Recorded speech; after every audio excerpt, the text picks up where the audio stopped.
Happy Thursday afternoon and welcome to 580 Sports Talk. I'm Brendan Dworzinski with you solo in studio again today. Just me, myself, and I here up on Huntoon Hill today. But we've got a ton to get to on the show, and we will hear from both Dan Lucero and Spencer Dupuis today because we've got more coverage from the Big 12 men's basketball tournament at the T-Mobile Center in Kansas City, Missouri. K-State with the win, knocking off Texas last night. Hell of an effort in the second half from the Cats to come away from that one with the victory. So K-State remains alive, and it still stays alive in terms of NCAA tournament consideration. I think the Cats need a few more wins, but you can't get a few more in the Big 12 tournament unless you win your first game. So an awesome win for K-State. We've got more Cats basketball coming up today here on 580 WIBW and FM 104.9. We are off again at 5 o'clock today because we've got coverage from the K-State Sports Network. K-State versus Iowa State. Second time in a week for these two teams that they will go head-to-head. So we'll break that game down coming up in just a little bit. We'll talk some Cats basketball with CJ Moore of The Athletic for the Big 12 breakdown in the 4 o'clock hour of the show. We'll talk some KU. We're going to talk about the Jayhawks coming up here in just a moment to lead things off. In fact, we'll talk more about them with CJ Moore later on. That sucked. That sucked really badly. That was a miserable, awful game.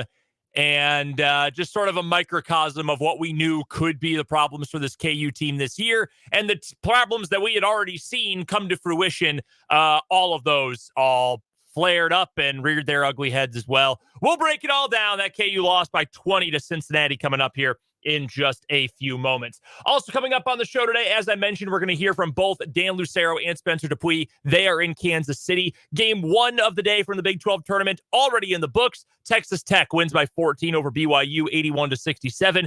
BYU put together a really impressive run with about 6 minutes to go in the game. They got it down from 20 points to 9 points with a big run.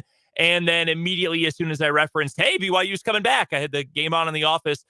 Immediately, Texas Tech slammed the door on them. So one game is already done. We know Texas Tech is on to the semifinals of the Big 12 tournament. We will hear from Dan and Spencer a little bit later on. Houston versus TCU coming up here in just a few minutes in game 2 from Kansas City. In fact, that might be starting here in just a matter of moments if it hasn't started already. So we'll get to more from the Big 12 tournament. A lot going on in the NFL today. Turk Wharton is back with the Kansas City Chiefs. We'll touch on that. Love that he's coming back, by the way. Chiefs also tied to another veteran wide receiver. Other news from around the league. Some big names have found their free agency homes. As I mentioned, CJ Moore is going to join us. We'll talk to Rick Peterson from TopSports.news for the Lewis Toyota High School Whip Around. All that plus what is wrong with you, our 580 Sports Talk headlines, and much more coming up today on 580 Sports Talk. Don't forget, you can be a part of the show. Hit us up on the Top City Metal Supply text line, 785-272-9429. Or you can jump in on YouTube. Head to youtube.com, search 580 Sports Talk. Subscribe to our channel while you're there, and then you can hang out with us in the video stream as well. We stream the video of the show with the audio, of course, every single day that we are on the air, and we would love for you to check us out and be a part of the show. It would be a real shame if we got, 31 more subscribers to the YouTube and got to 500 while the other guys were out. After I was getting a hard time the other day because I left the studio for 15 minutes, came back, and 8 more people had added us on YouTube. Would be really heartbreaking to me if we added a ton more people today so I could rub their faces in it when they get back tomorrow. Just saying, if you wanted to, throw us a subscription on YouTube. Also, a reminder that from construction sites to renovations and from the farm to the garage, Top City Metal Supply understands the value of precision and cost efficiency. No more wasted materials, no more wasted money. Metal cut to the exact size you need at Top City Metal Supply, located on South Topeka Boulevard, just north of Forbes Field, here in the capital city, and the sponsors of our Top City Metal Supply text line. Last night, the Kansas Jayhawks got their asses beat by the Cincinnati Bearcats, and I don't really think there's any better way to put it than that. We have now reached historic territory with this KU program. This was mentioned. I don't know if it ever came up on the broadcast last night. I'd kind of tuned my ears out by this point, but Christopher mentions it in our YouTube comments feed. January 31st and February 1st of 1919. That's the last time that KU lost back-to-back games by 20 or more points. And that was the last time that had happened for this proud KU program. I mean, it sucks if we're being completely honest with you. And I told you yesterday, I did think it would not be out of the realm of possibility to think that Cincinnati would beat KU. I mean, think of the pieces that KU is missing. It's two best rebounders, Hunter Dickinson, who averages nearly 11 rebounds a game, and Kevin McCullough, who we heard Bill Self once say last year, one of the best rebounding guards in the entire country. He's a good rebounder. And didn't have either of those guys. And Cincinnati, which is a big team and a team that is very good on the glass, embarrassed KU. Let's be completely frank about this. There was a good run in the early parts of the second half where KU was able to chisel away at the lead, get within just a couple of scores. Jabari McDowell hit a three, and you had a couple of guys making plays in transition. The defense looked good. I actually thought the defense was decent for much of the game. The first shot defense I thought was fine. The problem is the rebounding was atrocious, and the shot making was somehow even worse. So in that game, in and of itself, I mean, yeah, no one should be surprised that Kansas lost in that matchup, given the vibes for this KU team right now. And I don't think Cincinnati is great. You heard me say a couple of weeks ago, I thought they had completely hit a wall going into the game where K-State played at Cincinnati just a few games back. And unfortunately for KU, their vibes are even worse than Cincinnati's right now. So that's where we are with this Jayhawks program at the moment. So you're missing Hunter Dickinson. You're missing Kevin McCullough. Obviously, you're going to struggle. But I don't think you can just pin that game last night on, well, you didn't have Hunter Dickinson.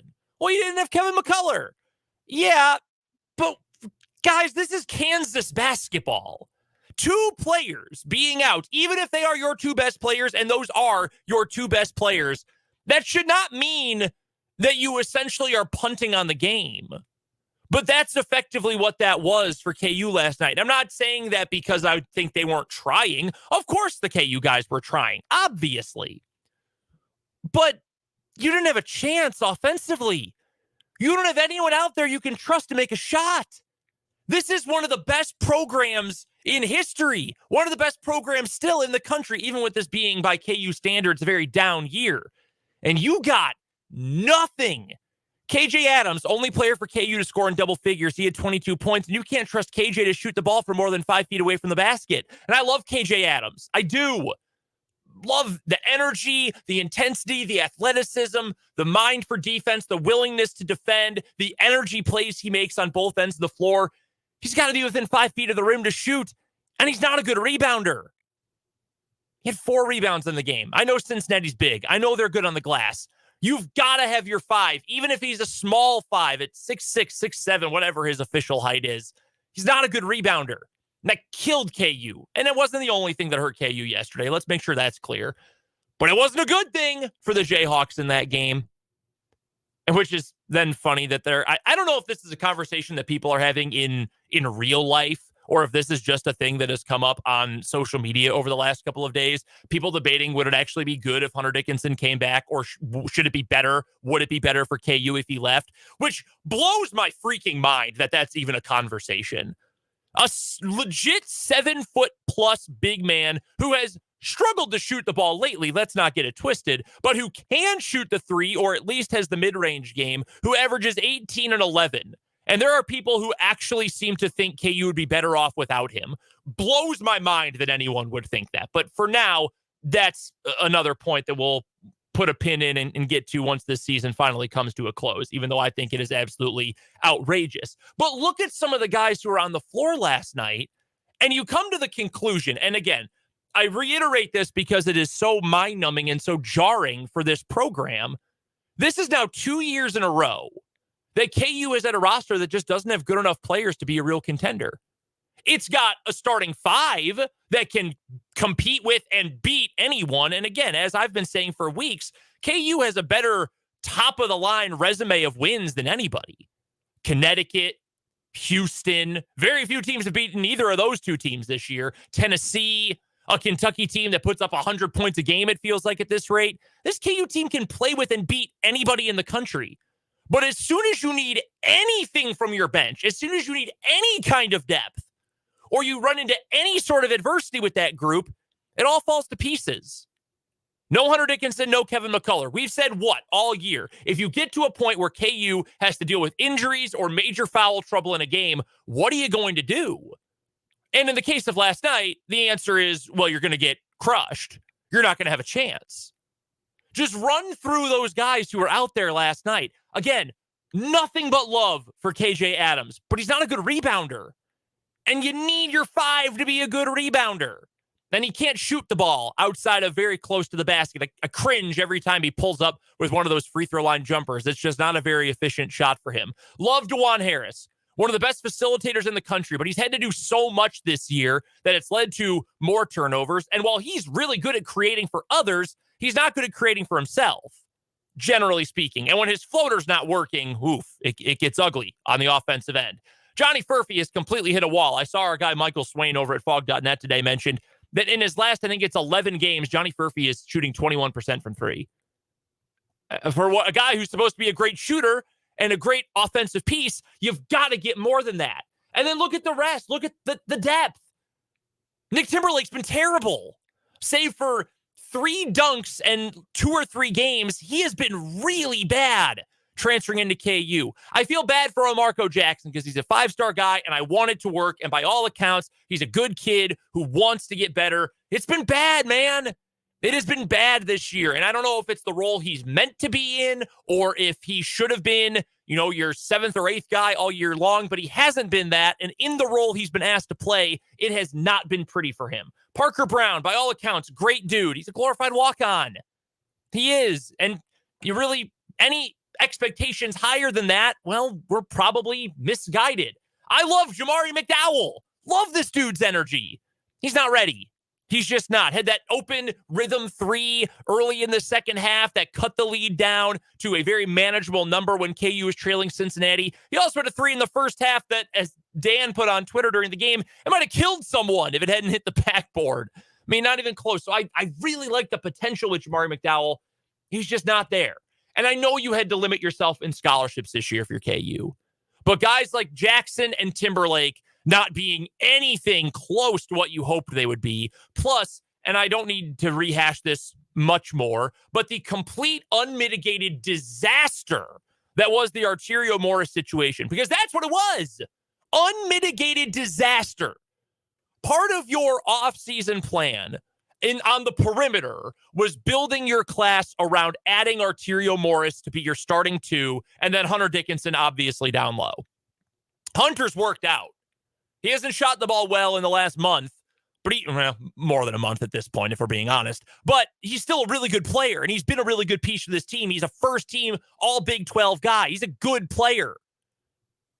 Arterio Morris was a disaster. Should never have been recruited in the first place. Ends up being the focal point for KU there, and it's a miss. And, I don't even need to get into what happened after he finally committed to KU and then the legal trouble he's gotten into. I mean, it was a disaster. It's the only way to put it. And it's hamstrung this team all year long. And I mentioned it being 2 years in a row because let's also not forget, last year, again, really good starting 5. Really good. KJ had a good year. Most improved player in the Big 12 last year. Dajuan Harris was awesome. Kevin McCullough was really good. You had Jalen Wilson, first team consensus All-American. He was absolutely awesome. But he didn't have the depth. Think of all those guys who transferred out. And yes, would it have been nice to have Ernest Uday or Zuby Ejiofor? Yes. I know KU wanted to keep at least one of those guys and probably both of them. But you bring in Hunter Dickinson. And again, I'm happy with Hunter at KU. I've got no problems with Hunter Dickinson at KU. But you bring in a guy like that who's going to play a ton. You can understand why guys are maybe, they want to go play right now. So they move on to other high major schools. Zuby Ejiofor at St. John's, they're playing right now. Zuby hit a 3 today for St. John's. It hit the rim about 4 times, but he hit a 3. That's something ironic there. And then Ernest Uday didn't have a great year for TCU, but you would have loved to have had one of those guys in a game like, say, yesterday. But think of the other guys who transferred out. Cam Martin is a role player at Boise State and has had plenty of ups and downs this year. Joe Yesufu, we remember the complaints about Joe Yesufu a year ago. Bobby Pettiford, I would have loved for it to work out with Bobby Pettiford. It didn't at KU. Kyle Cuff at Syracuse. These are the guys who left Kansas last year. Guys who are filling out the roster who just weren't good enough to help that team be closer to a contender. And that team was obviously better than this year's team. It's just crazy for that to be the situation for KU. And if you want to retort and tell me, but Brendan, this year you've got the situation with the scholarship reduction because of the NCAA and FBI case. Yeah, that's fair. And you can tell me, well, they didn't know that Arterio Morris was going to get in more legal trouble when he got to KU. Okay, yeah. Here's how I would respond to that, though. It still didn't prevent you from going out and adding players in the transfer portal or bringing in at least a couple of freshmen via, when you talk about the scholarship production. You still were able to bring players in. It just hasn't worked out. Nick Timberlake's been bad. I mean, there's no bones about it. It's been a bad year for him. That just didn't work out. Now, Marco Jackson, you brought him in as a freshman. This didn't work out for him. And the Morris situation, again, he shouldn't have recruited the guy in the first place. And I will hang on to that forever. And I know that's one giant mistake in a career full of greatness for Bill Self, but it's a huge mistake, and it's really hamstrung this team over the course of the year. I don't really want to hear those things. Like, this is Kansas. I keep coming back to the same point. This is Kansas basketball. Your standard, and I know the program standard is this, but I'm telling you from the outside looking in, the standard should be more than 2 players have to carry us through every single game. And everybody looks better together when Dickinson and McCullough are on the floor. DeJuan Harris looks better. It helps take pressure off of Furphy. It helps take pressure off of KJ Adams. I get all of those things. But you don't have any bucket getters outside of that. In theory, that could be Furphy. Again, he's shooting 21% from 3 in the last month. After that hot stretch where all of a sudden people were talking about him like he's going to the lottery, are we sure? I think he's leaving still, but I don't know if you're the NBA and you saw what he looked like on that hot run, and now suddenly, even in this year with a terrible draft, you see what he's been the last month, you might say, well, maybe we need to pump the brakes a little bit. Maybe we need to add a little more skepticism to that. It's just a strange set of circumstances for KU to go into the postseason with expectations that are this low, but to also see a team that just doesn't have enough difference makers and doesn't have enough playmakers. It's crazy to think about. And is this like a new normal for Kansas? I don't think so. I really don't. I think this is just a bad year, to be completely honest with you. Now, it's back-to-back years where you've had no depth. This year worse than last year, which is a concern. But you look at the recruiting class for next year. I'm excited about him. Flory Badunga, the number 1 player for this KU class. I'm excited about him. Passmore and everybody else who's coming in next year's recruiting class. I'm excited about them. I think Bill Self is going to be more aggressive and probably make better decisions in the transfer portal this year, him and the rest of his staff. I do think that's going to be the case. I think Hunter Dickinson's coming back. I also think Johnny Furphy is going to leave. I think you're going to have another championship contending team next year. I think you can make a championship contending team out of the pieces you've got out there. But you look at that game last night, man, and yes, you miss your best rebounder and probably your best overall player in Dickinson. Yes, you miss Kevin McCullough and all the good things he brings on both ends of the floor, especially defensively, because he's been less efficient offensively. But you didn't have any other bucket getters out there last night. And to say that that Bill Self team doesn't have any other bucket getters, any other offensive difference makers at this stage of the year, it's frankly incredible in all the wrong ways if you're a Kansas fan to think about.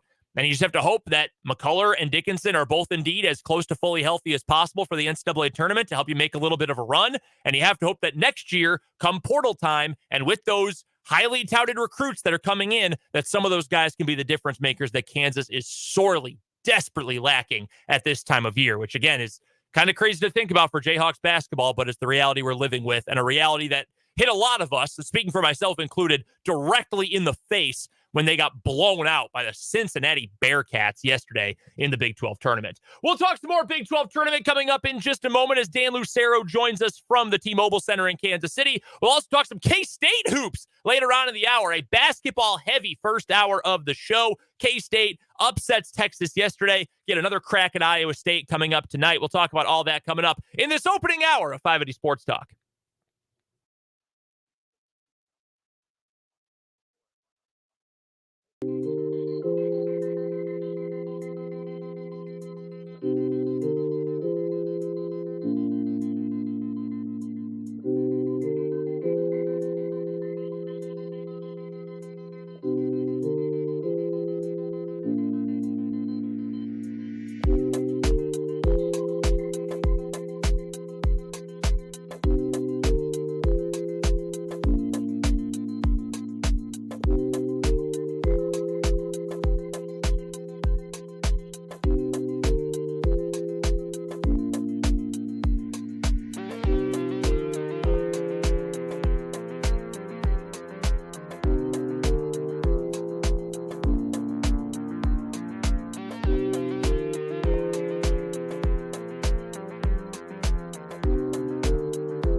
Just getting started on 580 Sports Talk on this Thursday afternoon. Thanks so much for spending some time with us. Brendan Dworzynski with you solo in studio today.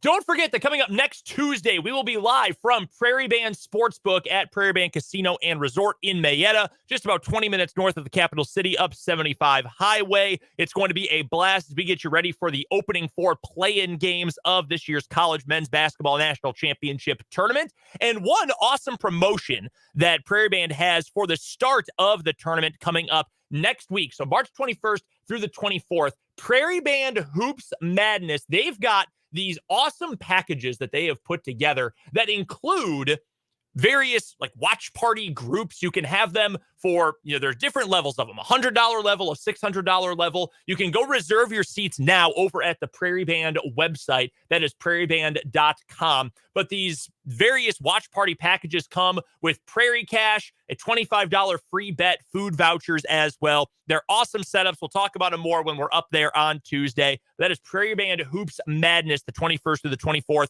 next weekend at Prairie Band Sportsbook at the Prairie Band Casino. And we'll be there for a full edition of the show from 2 up until 5:30 when those first 4 games tip off coming up next Tuesday at Prairie Band here on 580 Sports Talk. Right now, though, we are going to march up to Kansas City, where our Dan Lucero is on site at the Big 12 Men's Basketball Tournament from the T-Mobile Center. 1 game in the books. Game 2, I believe, is now underway. Dan, what's our score in Houston versus TCU in Game 2?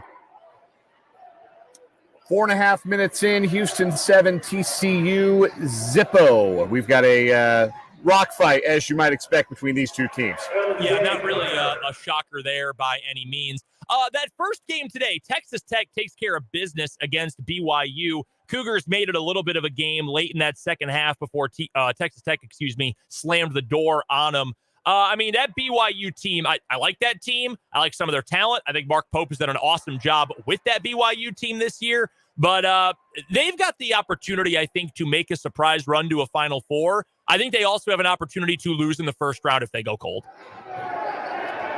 Yeah, it's all about shooting for BYU. They were 7 for 35 from 3 in that game, and they got annihilated. I know they got it to within, 7 at one point, but really that was as close as they got. Texas Tech really controlled the balance of the game other than that 13-0 run that BYU went on when they did hit a couple of shots.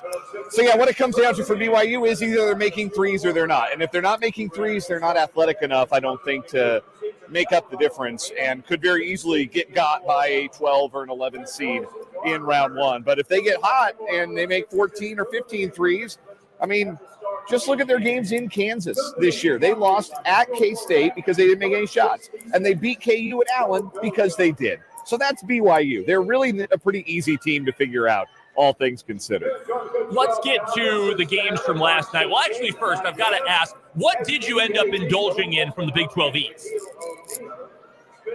I did get the Big J loaded mac and cheese.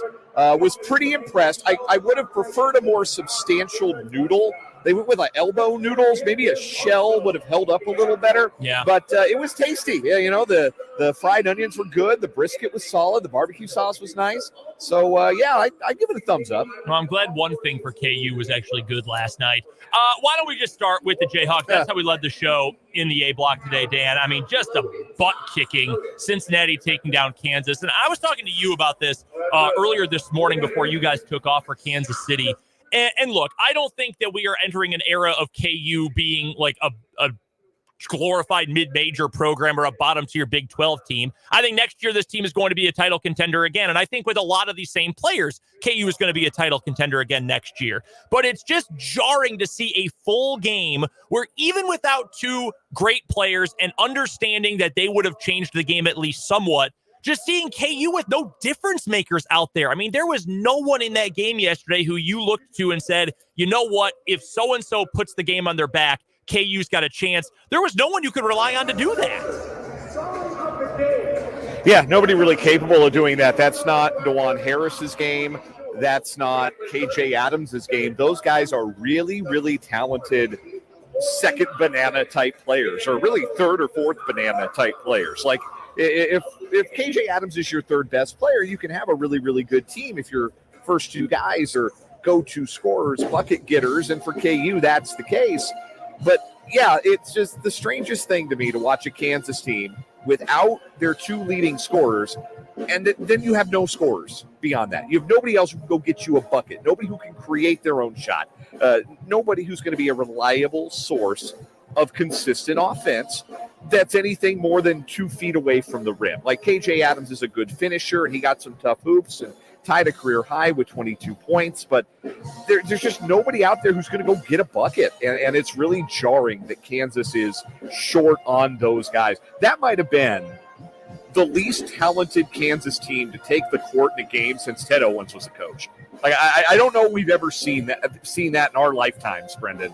That was a team that totally unrecognizable. That was the first time you'd seen Kansas all year. You didn't know anything about them. You just knew that was the team that was representing Kansas. You would say, this is the worst Kansas team in 5 decades. And at least the least talented Kansas team in 5 decades. So it was really jarring. And what made it all the more upsetting, too, is it's not like Cincinnati played great. Like, the opportunity was there for KU to steal that game, and they just couldn't do it because Johnny Furphy has hit a wall, Nick Timberlake isn't any good, and Elmarco Jackson shoots like he's blindfolded. And that's how you beat. Can I ask you one thing? And I don't know how much of this, because I know I spend way too much time on the internet, but B, very into, the KU Twitter and all this. And there's been discourse the last couple of days. I don't know where this came from, and it blows my mind. And, we'll talk more about what Hunter Dickinson's future decision will be once he actually makes that decision when this year comes to a close. I have seen people who genuinely believe KU would be better off if Hunter Dickinson leaves this offseason. And he might say, you know what? I'm going overseas. That's how I want to make my money. I just want to get out of the college game. And if so, then fine. I cannot possibly imagine wanting him to leave, though. Like, are there limitations that come with his game athletically? Sure. Has he struggled to shoot the ball for a month and a half or 2 months at this point? Yes, and that is a worry. He's also a 7-footer who gets you 18 and 11. Like, I cannot imagine thinking this team would be better taking that off the floor.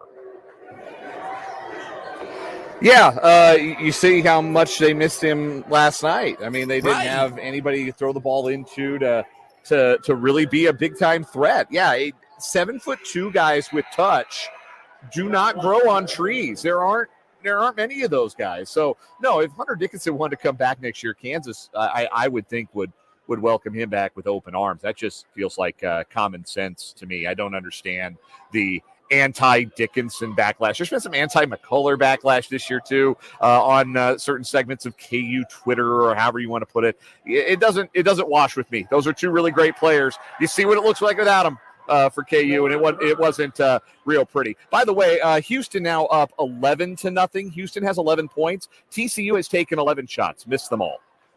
Oh. I was looking at all the different books, DraftKings, FanDuel, whatever, before jumping on the air, and I thought, man, 11.5.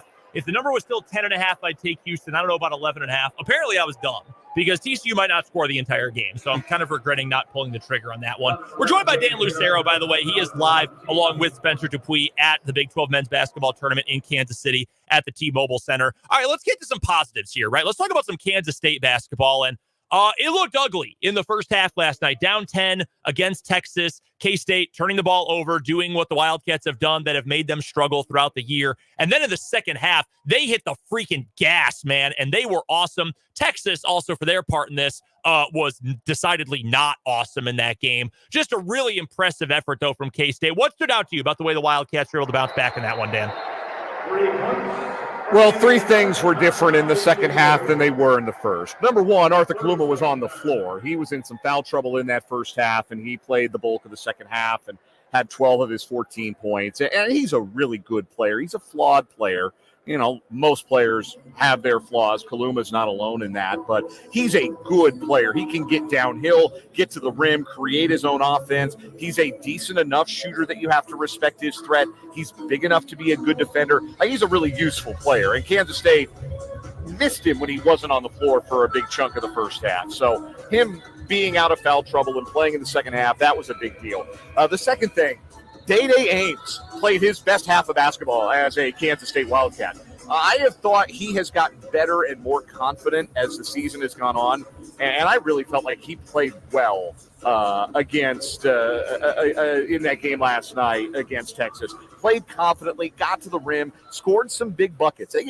10 points from Day-Day Ames. That's a huge bonus for Kansas State. And then the other thing, the most important thing, they quit turning the ball over. Only 2 second-half turnovers. Texas only got 2 points off of turnovers. That changes the whole game when Kansas State can actually get to their offense. And not just get to their offense, but be able to defend half court instead of defending transition for an entire game because you're turning the ball over a bunch. That's a difference maker for what is a really good defensive team, the Wildcats. So taking care of the basketball, ultimately, that was the biggest thing. And if they're able to do that against an Iowa State team that likes to take it away from you and run, then they're going to give themselves a chance tonight. And they get Iowa State tonight, a team that K-State beat 5 days ago, I think it was, on Saturday at home at Bramlage Coliseum. Now, playing at the Big 12 tournament, obviously a different set of circumstances than playing at home at Bramlage. You're going to have a lot of Iowa State fans. It's probably going to feel like a 50-50 split, if not 60-40 Iowa State coming up tonight when K-State takes on the Cyclones. What is it going to have to look like? Who has to be at their very best? What do they have to look like defensively? What are the things that are going to make sure that K-State can pull off another upset win if they're able to pull off an upset win? Well, going back to the things we just talked about from the second half against Texas, they need a good outing from Tyler Perry where he takes care of the basketball. They need Day-Day Ames to provide some ball handling and some ball movement and a little bit of scoring. They need Arthur Kaluma to stay on the floor. They need David Gasson to be switchable defensively and give him a little pop on the glass and in the scoring column, which he did. I think that the things that they did in the second half against Texas, if they can repeat those, now it's a lot tougher to do that against a team that defends like Iowa State does, but if they can replicate those things, they're the second half team from last night. Like I said, they're going to have an opportunity to win. Should be a fun one coming up tonight. You'll be able to hear the game right here on 580 WIBW, K-State versus Iowa State on the Wildcat Sports Network. Breaking it all down with us from ground zero of the Big 12 men's basketball tournament at the T-Mobile Center, Dan Lucero joining us. Dan, we'll talk to you in about, an hour and a half or so for What Is Wrong With You. That sounds good. Maybe TCU will have made a shot by then or scored a point. They're down 16-0 at the under 12. Yeah, I have my doubts. Thanks, Dan. Thanks, man. That is Dan Lucero from the T-Mobile Center in Kansas City. One more quick thought, because we're going to take a break. We'll get to K-State. I promise you, Cats fans, we're going to get there. One more quick thought about KU. I'm very fired up. I said on Twitter today I wasn't going to talk about this a lot because I knew I would have a lot on the radio to say today. And now I have even more to say than I thought. Just a real quick note about the Dickinson and McCullough thing and the idea that people want them gone or are sick of them or whatever. More good players around them would help them look better. Let's just make sure that is very clear. Like, Hunter Dickinson has been great this year. He would look even better if there were guys around him who could actually shoot and other guys who could score and you could truly play through him instead of just forcing him into these roles. Same with Kevin McCullough. All the ill-advised shots he's taken when he's actually been on the floor in the back half of the season. Think of all the times he could pass to someone else who's open who you knew would make a shot and how much better that would look for Kevin McCullough and for the rest of this team. It's frustrating. But also, think of the context of the situation and why these guys have maybe not been as efficient because no one else around them can shoot. All right, we're going to get to a break. We're going to talk K-State basketball. Cats with a big win last night. Huge game coming up tonight against Iowa State. We'll break it all down right after this on 580 Sports Talk.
2:47 here on 580 Sports Talk. Brendan Dworzinski here with you in studio, high up on Huntoon Hill. We'll hear from Spencer Dupuis a little bit later, and Dan will join us again coming up in the 4 o'clock hour for What Is Wrong With You Today. Don't forget to hit us up either in the comments section on YouTube. 580 Sports Talk is the name of our YouTube channel, or you can go find us as well and drop your thoughts in on the Top City Metal Supply text line, 785-272-9429. Awesome win for K-State last night. I've spent a lot of this afternoon so far expressing my dissatisfaction, let's call it, with KU basketball. Heck of a win for K-State last night, though. Looked ugly in that first half. It is so simple for Kansas State. I don't know that this K-State team is as talented as last year's. In fact, I'm certain it's not. Because as good as Arthur Kaluma is, as good as Tyler Perry is, Cam Carter has really come into his own. That team last year had 2 All-Americans. 2 of the 15 best players in the country. They were 2 third-team All-Americans in Marquise Noel and in Keontae Johnson. It's hard to replace that.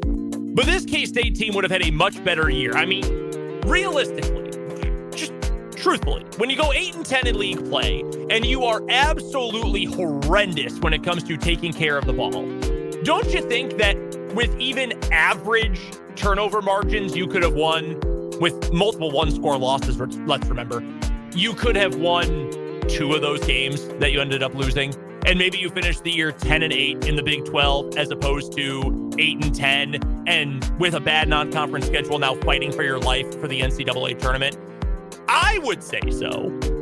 This team is so much better when they take care of the ball. They were terrible at it in the first half against Texas, much better in the second half. Defense really locked down. Arthur Kaluma, as Dan mentioned last segment, he was actually on the floor making contributions. And lo and behold, K-State wins the game. Shot the ball a lot better, made big plays, really good defensively. Aside from Max Asmus making a couple of hero ball shots, K-State able to take care of business and pick up the win.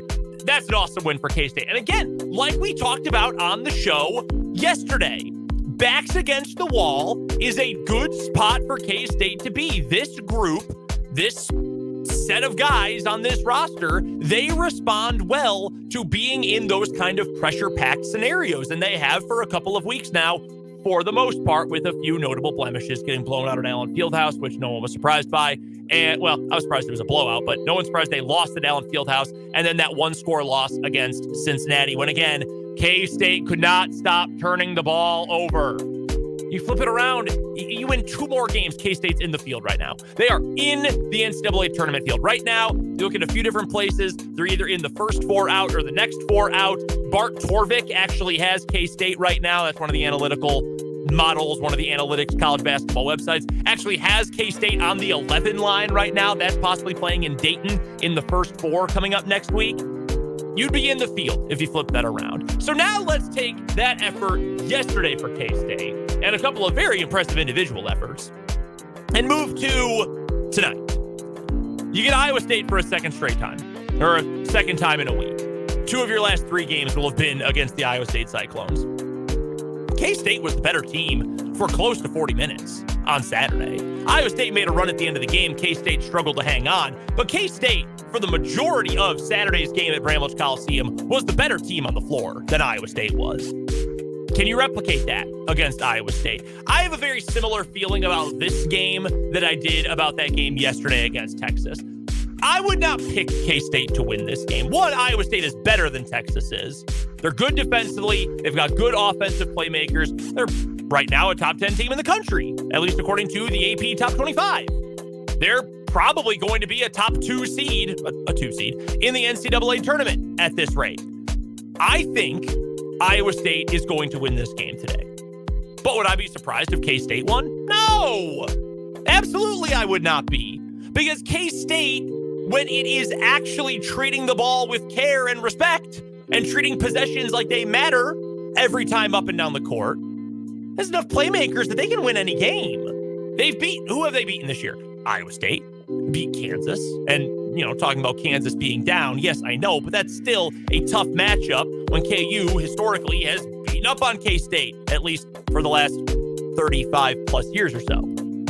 they can compete with anybody, and they can beat Iowa State if they are playing at their best. You need good individual efforts. It's not just, well, don't turn it over and you win. No, you need guys who are going to end up making shots. But the nice thing for K-State, and this really came up last night in that win over Texas, you got a great free throw shooting team. Kaluma's pretty good at it. Cam Carter's really good at it. Tyler Perry's one of the best free throw shooters in the entire country. You're a really good free throw shooting team. You can, it's sort of like a team with a great bullpen.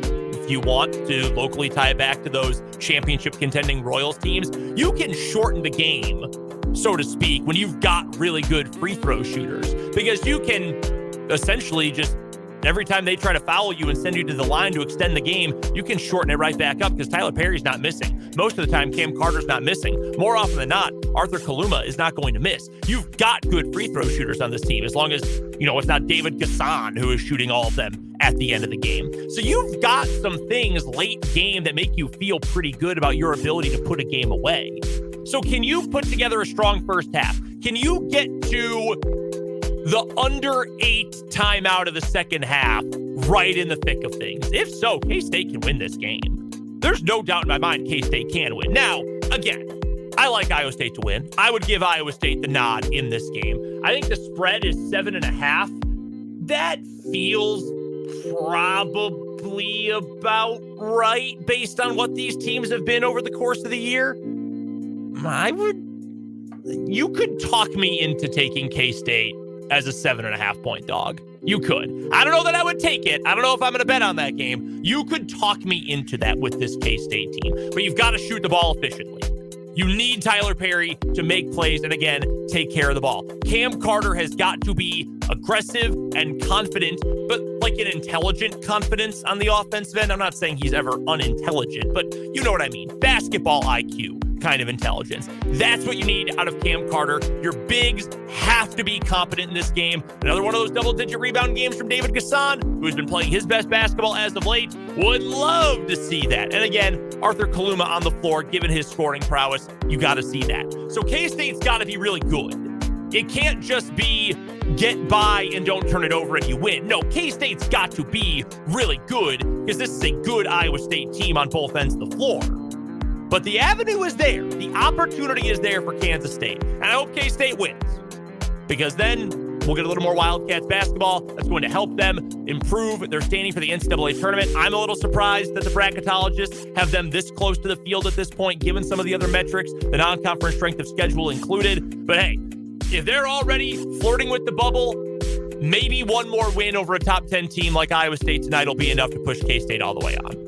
Would certainly be happy about that. And again, like we mentioned, right now, Bart Torvik's got them on the 11 line. That might mean Dayton. That might mean the opening 4 play-in games of the NCAA tournament, which, by the way, we will be welcoming in coming up next Tuesday from Prairie Band Sportsbook at Prairie Band Casino and Resort in Mayetta. We'll have the whole crew up there coming up on Tuesday for a full show. We'll be there as Prairie Book is running their current Parlay Your Way promotion. They've got giveaways if you have a qualifying parlay bet, $5 or more, 4 or more legs, entered in by the appropriate date, including Saturday if you want a chance to win 4 opening day Royals tickets and a $500 free bet, or by Saturday, April 6th, if you want a chance to win 2 all-inclusive tickets to Sporting KC versus Inter Miami at Arrowhead Stadium. Those are all on the table with the Parlay Your Way promotion going on right now at Prairie Band Sportsbook, and we'll be there at the Sportsbook coming up on Tuesday next week. Right now, we're going to get to a commercial break. When we come back to lead off the 3 o'clock hour, the latest on the Kansas City Chiefs and from NFL free agency coming up on 580 Sports Talk.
now, 3 o'clock hour of 580 Sports Talk coming your way here on 580 WIBW, 104.9 FM, online at 580WIBW.com, and on YouTube on the 580 Sports Talk channel. I am Brendan Dworzinski. Thank you so much for hanging out with me today. Flying solo again today in studio up on Huntoon Hill, because both Dan Lucero and Spencer Dupuis are at the Big 12 men's basketball tournament in Kansas City.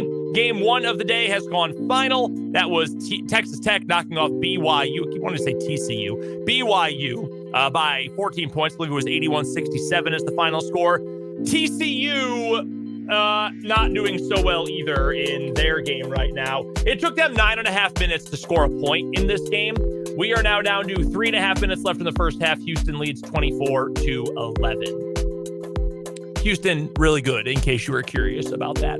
So we'll keep you updated on that game. Spencer is going to join us coming up in just a little bit, probably at the tail end of halftime of that second game of the day at the T-Mobile Center. Spencer will join us to talk some KU, some K-State, and the other goings-on at the Big 12 tournament. Also, have to get their respective thoughts on yesterday. We're going to get to the NFL here in a second. Bobby Wagner leaving the Seahawks in free agency. He's signing a deal with the Commanders. So from Dan's team, one of Dan's all-time favorite players, to Spencer's team. And now you've also got a trade between the Seahawks and the Commanders. I need the one day that the Seahawks and Commanders fans are not in the studio, we've got a trade between the two teams. Sam Howell, who started almost all of last season with the Commanders, he is out of town. He is headed to the Seattle Seahawks. They're swapping picks as well.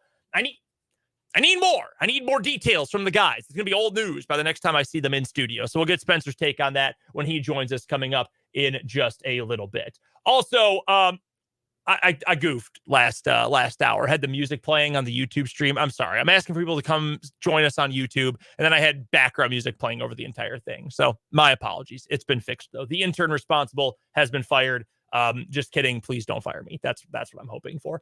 Coming up in this 3 o'clock hour, though, all kidding aside, we do have some NFL news and notes to get to, including some news involving the Kansas City Chiefs, because, of course, there's always news involving the Super Bowl champions. Other news and notes from around free agency. A lot of deals being signed today around the league, so we will get to that. We'll also talk to Spencer Dupuis from Kansas City, and we will be joined by Rick Peterson from TopSports.News on the Fleming Place Wine and Spirits hotline for today's Lewis Toyota High School Whip Around. Come join us on YouTube. On a serious note, though, head to youtube.com, search 580 Sports Talk. Subscribe to our channel if you haven't already. We're getting close to 500 subscribers. We would love for you to be one of them. And you can also watch the live stream, obviously, while you would go to the YouTube channel. Watch the live stream. Leave a comment for us. Comment section's been popping off today. We would love for you to be a part of it as well. And you can drop us a line on the Top City Metal Supply text line. That number is 785-272-9429. No more wasting money on metal pieces that leave you with unnecessary leftovers. Top City Metal Supply will cut the exact lengths of aluminum, steel, and stainless steel you need, tailored to your project's specifications. So start optimizing your budget with Top City Metal Supply on South Topeka Boulevard, just north of Forbes Field, here in the capital city of Kansas. Let's get to that NFL news today, shall we? We will start with what is going on with the Kansas City Chiefs today. One player signed, one player also leaving in free agency. We do know that Turk Wharton is back. 1-year deal, $2.75? Yes, $2.75 million, fully guaranteed for Turk Wharton. I love this. We talked about the Chiefs needing more depth on the defensive line. Turk Wharton has been a very solid depth piece for this team for years. Bring him back. He's got a little bit of pass rushing juice to him. He's a decent run stuffer as well. Probably not the kind of guy who's going to play 1,000 snaps for you in a season. But after being injured all of this past year, bring him back. Good depth behind Chris Jones. Spell him for a pass rushing snap or two over the course of a game. You go to a pass rush heavy package. You bring Wharton in the middle. You move Chris Jones over to the edge. Awesome. All happy with it. Glad to bring him back. I like Turk Wharton. He's a good player. Good move for the Chiefs. And you get him back for nothing. $2.75 million. They fully guaranteed it, so they clearly want him to be around. Not the kind of guy who, okay, we'll sign now. Maybe we end up cutting him when we get to training camp if we have a logjam. No, if you're fully guaranteeing it, you're expecting him to be a contributor. And still enough to break the bank. Not even $3 million for a good player in Turk Wharton. Love that for the Chiefs. guy leaving in free agency, Jody Fortson. My beloved Jody Fortson, our guy Fulton, he loved Jody as well. Wish it would have worked out better for him in Kansas City. The injuries, though, just piling up. He signed pretty quickly. We're only one full day into the new league year, and Jody Fortson has a new home. He is headed to the Miami Dolphins. Best of luck to him. I hope he's able to find a good amount of success coming up with Miami. Love the dude. I wish it could have worked out in Kansas City, but the Chiefs are deciding to go with Irv Smith instead. So that's the move for Jody Fortson and the Kansas City Chiefs. So one guy returning, one guy departing. That's your real, true, full, concrete news when it comes to the Kansas City Chiefs today. We also have this from Mark Kaboly. I believe it's Kaboly. It might be Kaboly. I don't know. I apologize, Mark. He covers the Pittsburgh Steelers for The Athletic. He's covered Pittsburgh sports for a long time. He tweeted this morning, 7:42 Central Time. I was actually up at 7:42 today. I know you might be up earlier. I have a very late schedule, but when you don't go on the air until 2 o'clock and you can get in, have still 4 or 5 hours to prepare for the show, I'm not up at 7:40 most days, to be completely honest with you. This is when Mark Kaboly tweeted it today. I did have to get up today. I had a doctor's appointment, so I actually had to be up. So I was awake when this was tweeted out this morning. Biggest hurdle in Tyler Boyd, wide receiver, formerly of the Cincinnati Bengals, to the Steelers conversation are the Chiefs, with the dark horse being the Jets. So the Steelers need wide receiver help, obviously. They just got rid of Deontay Johnson. They're bringing in Russell Wilson. They could use some wide receiver help. Biggest hurdle are the Chiefs, with the dark horse being the Jets. The Jets could also use wide receiver help, certainly, obviously. And you've heard me say this, I don't know, an infinite number of times in the past. I really like Tyler Boyd. I think he's a good player, good possession receiver. He's a good slot guy. He was always wide receiver 3 with those Bengals teams. I was always impressed with him, though, coming in behind Jamar Chase, obviously, behind T. Higgins, obviously, 2 receivers who are better, than Tyler Boyd. But is Boyd a useful player? Is he an above average player? Is he a legitimately good slot wide receiver? Yes, yes, and yes. So I don't know if this is one of those classic of modern times Chiefs moves where it's actually, well, the Chiefs, quote unquote, excuse me, frog in my throat. Don't have my water near me. Are the Chiefs just a leverage play here? Maybe. That Tyler Boyd and his agents, David Mugoletta, I believe is the name of his agent, who has been getting his clients big bags all offseason, which, granted, has lasted like 4 days at this point. But he's gotten his clients a lot of money in free agency. This could realistically be him going to the Steelers or to the Jets and saying, we have an offer on the table from the Chiefs. You want to let our guy go to the team to beat in the AFC, to the team to beat in the entire NFL? Pittsburgh, you just said yesterday, it was reported that you did not want to trade Deontay Johnson to the Chiefs because you didn't want to trade with a contender in the AFC. You don't want to let Tyler Boyd go walk to Kansas City now, would you? You don't want to lose out on another player to the Chiefs, would you? That's not something you want to do. Well, is that the reality of the situation, or are the Chiefs actually in the mix? You can make an argument for both. We know it has been reported the Chiefs wanted Deontay Johnson. They have been reportedly in the mix on a number of wide receivers. And while I said yesterday, I don't think this is a Chiefs team that is going to start spending the big bucks and going after T. Higgins or giving up draft picks to go after T. Higgins. You'd have to extend Higgins if you trade for him, if you're going to give up capital for him. And you need cheap talent on this Chiefs team now. Why not go sign Tyler Boyd? If you could get him for 2 years or maybe a 2+1 kind of deal where a third year is a team option, you can move around the salary cap a little bit, make some extra space. You just had Mahomes restructure his contract to free up space. You're going to be extra in the clear if you end up trading L'Jarius Sneed to someone.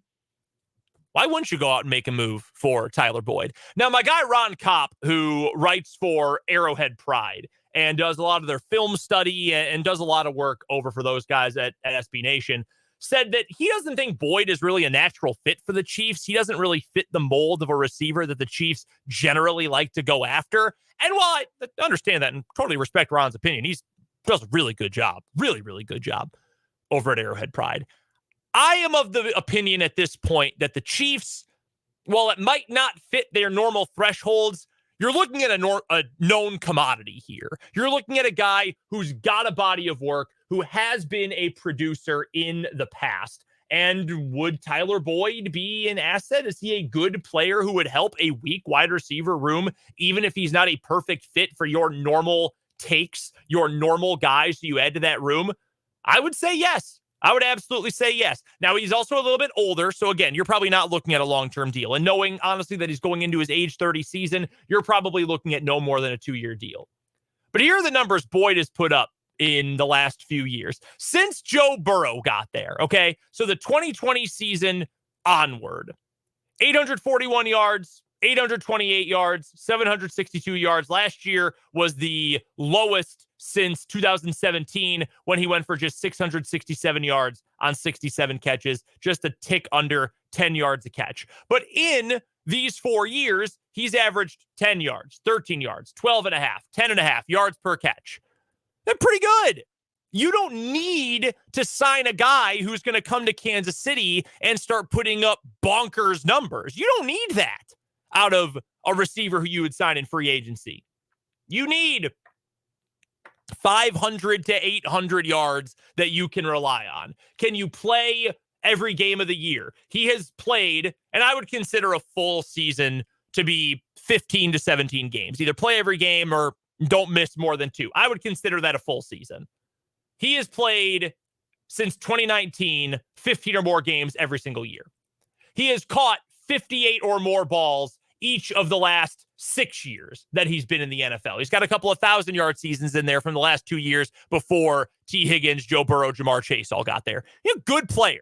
And he might not hit all the exact thresholds that the Kansas City Chiefs normally follow, but I think he's a good enough player. You go out and you get a guy like that. If you can find a guy like that, I would be 100% all in on getting Tyler Boyd if I was the Kansas City Chiefs. I think he's that good of a player. I really do. But apparently, there's also an obvious market for him if you're talking about Pittsburgh being, in the negotiating window with him, being negotiated against with him. If you're talking about the Jets being a dark horse to go and get him, that's the kind of guy that I would say I'm maybe not getting into a full-scale bidding war for, but if he's out there at a gettable price, go get him, Brett Veach. I would love to see a player like that on this Chiefs team, a guy who can stretch the field from the slot. Yes, get him on my team if I'm the Kansas City Chiefs. Other news from around the NFL today. As I mentioned, a bunch of dudes who are out there signing contracts. A former Kansas City Chief, he's got a new deal. That's Kendall Fuller. He's going to the Miami Dolphins, 2 years, $16.5 million. One of the best cornerbacks on the market. He will pair up with Jalen Ramsey now as a starting cornerback down there in Miami. He'd been with Washington, if you remember, with Kendall Fuller, started his career in Washington, came to Kansas City in the Alex Smith trade, won a Super Bowl with the Chiefs, went back to Washington, now walking in free agency to Miami. That's a pretty affordable deal, honestly, for a guy who is a legit starting corner in this league. That's a good deal. From the AFC West, some other deals involving the Chiefs' premier rivals.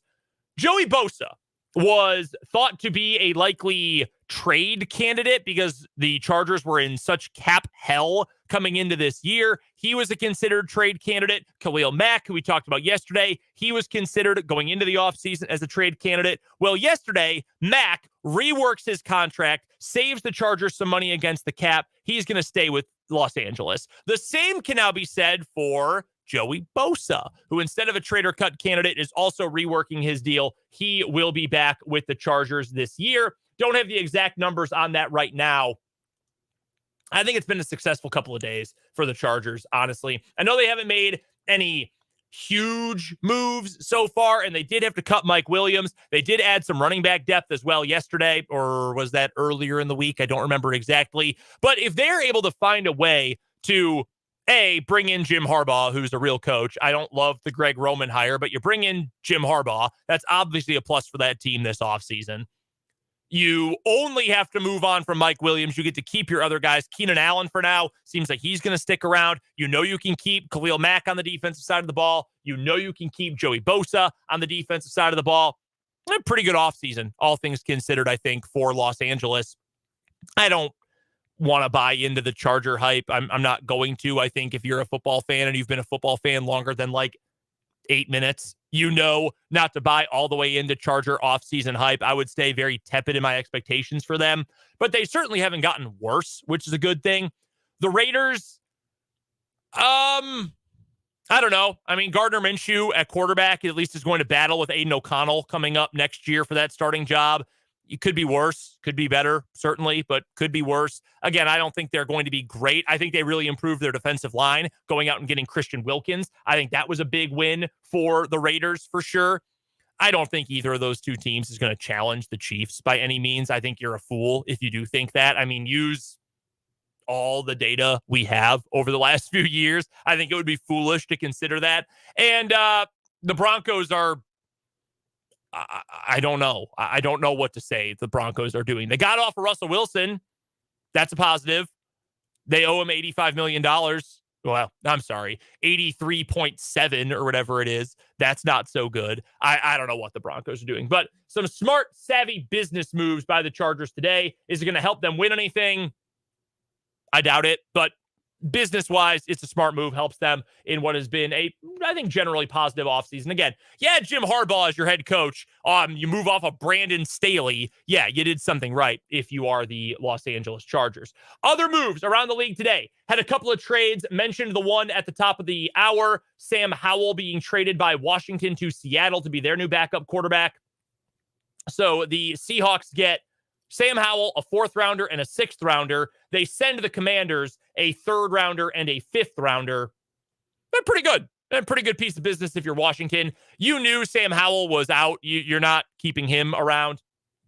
You're going to draft either Jaden Daniels or Drake May. I would draft Drake May, but that's neither here nor there. They've got a new quarterback. They have no need for Sam Howell anymore. Out of town. Just move on from everything from the Ron Rivera era. Not a bad idea for Washington.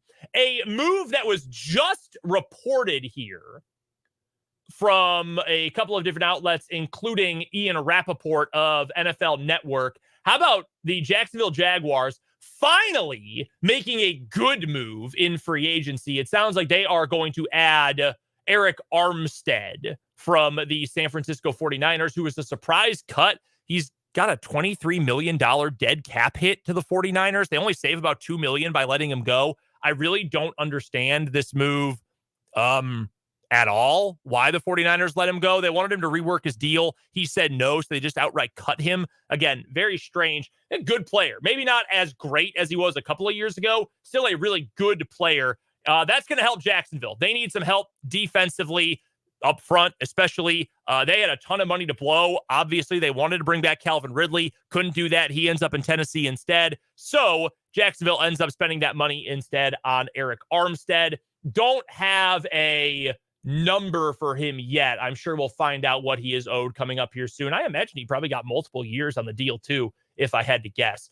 Around the rest of the league today, news that has been made official, or maybe it was yesterday after we went off the air. Von Bell, safety, he is going back to Cincinnati, spent 3 years there, went to Carolina last season, didn't work out. He's headed back to Cincinnati on a 1-year deal. Bobby Wagner, as we mentioned earlier, another player going from the Seattle to Washington pipeline, just in the reverse direction of Sam Howell. He is headed to Washington on a 1-year deal.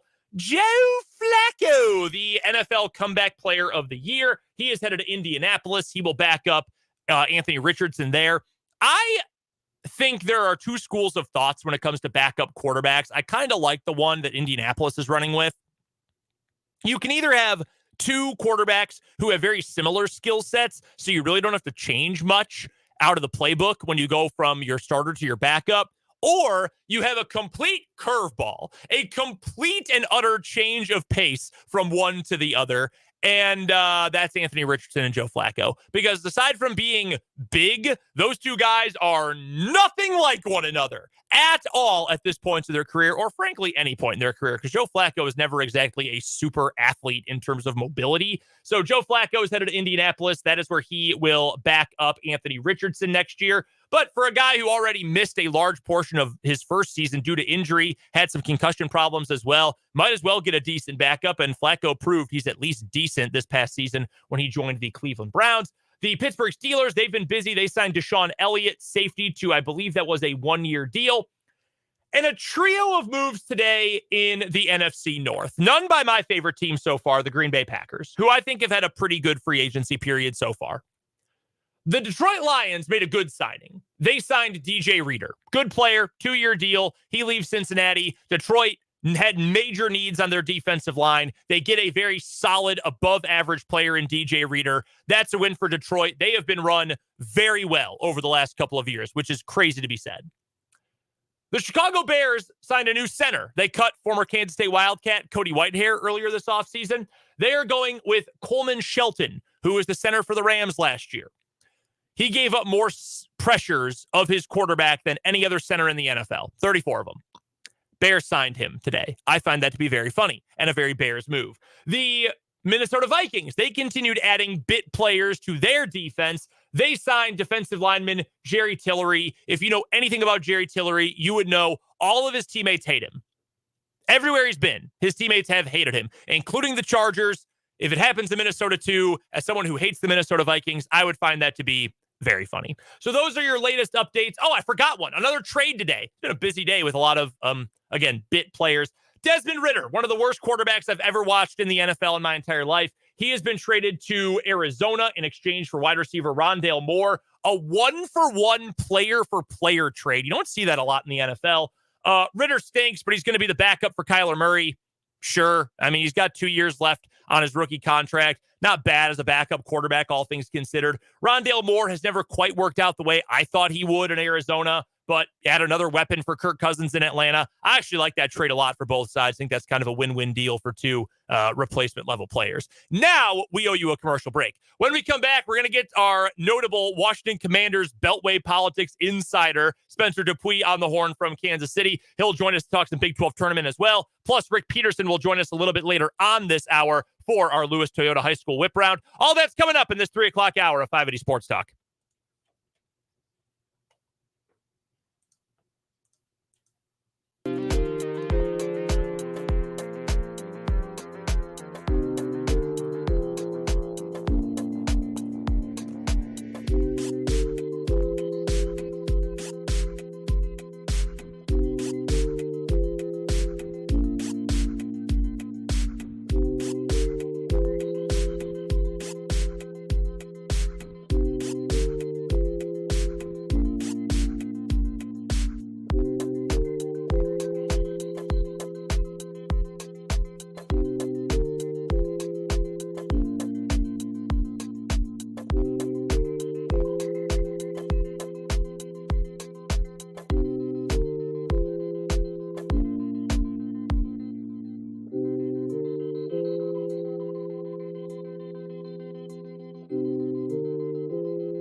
3:32 here on 580 Sports Talk. Brendan Dworzinski with you in our Huntoon Hill studios. And now joining me via the wonders of technology from all the way in the city of Fountains, Kansas City, Missouri, it is Spencer Dupuis, co-host here on 580 Sports Talk. He and Dan are on site at the Big 12 men's basketball tournament today. First thing I've got for you, though, Spencer, before we get to Big 12 hoops, your Commanders and Dan's Seahawks have made another move. Sam Howell and 2 picks going to Seattle, 2 better picks coming back from Washington.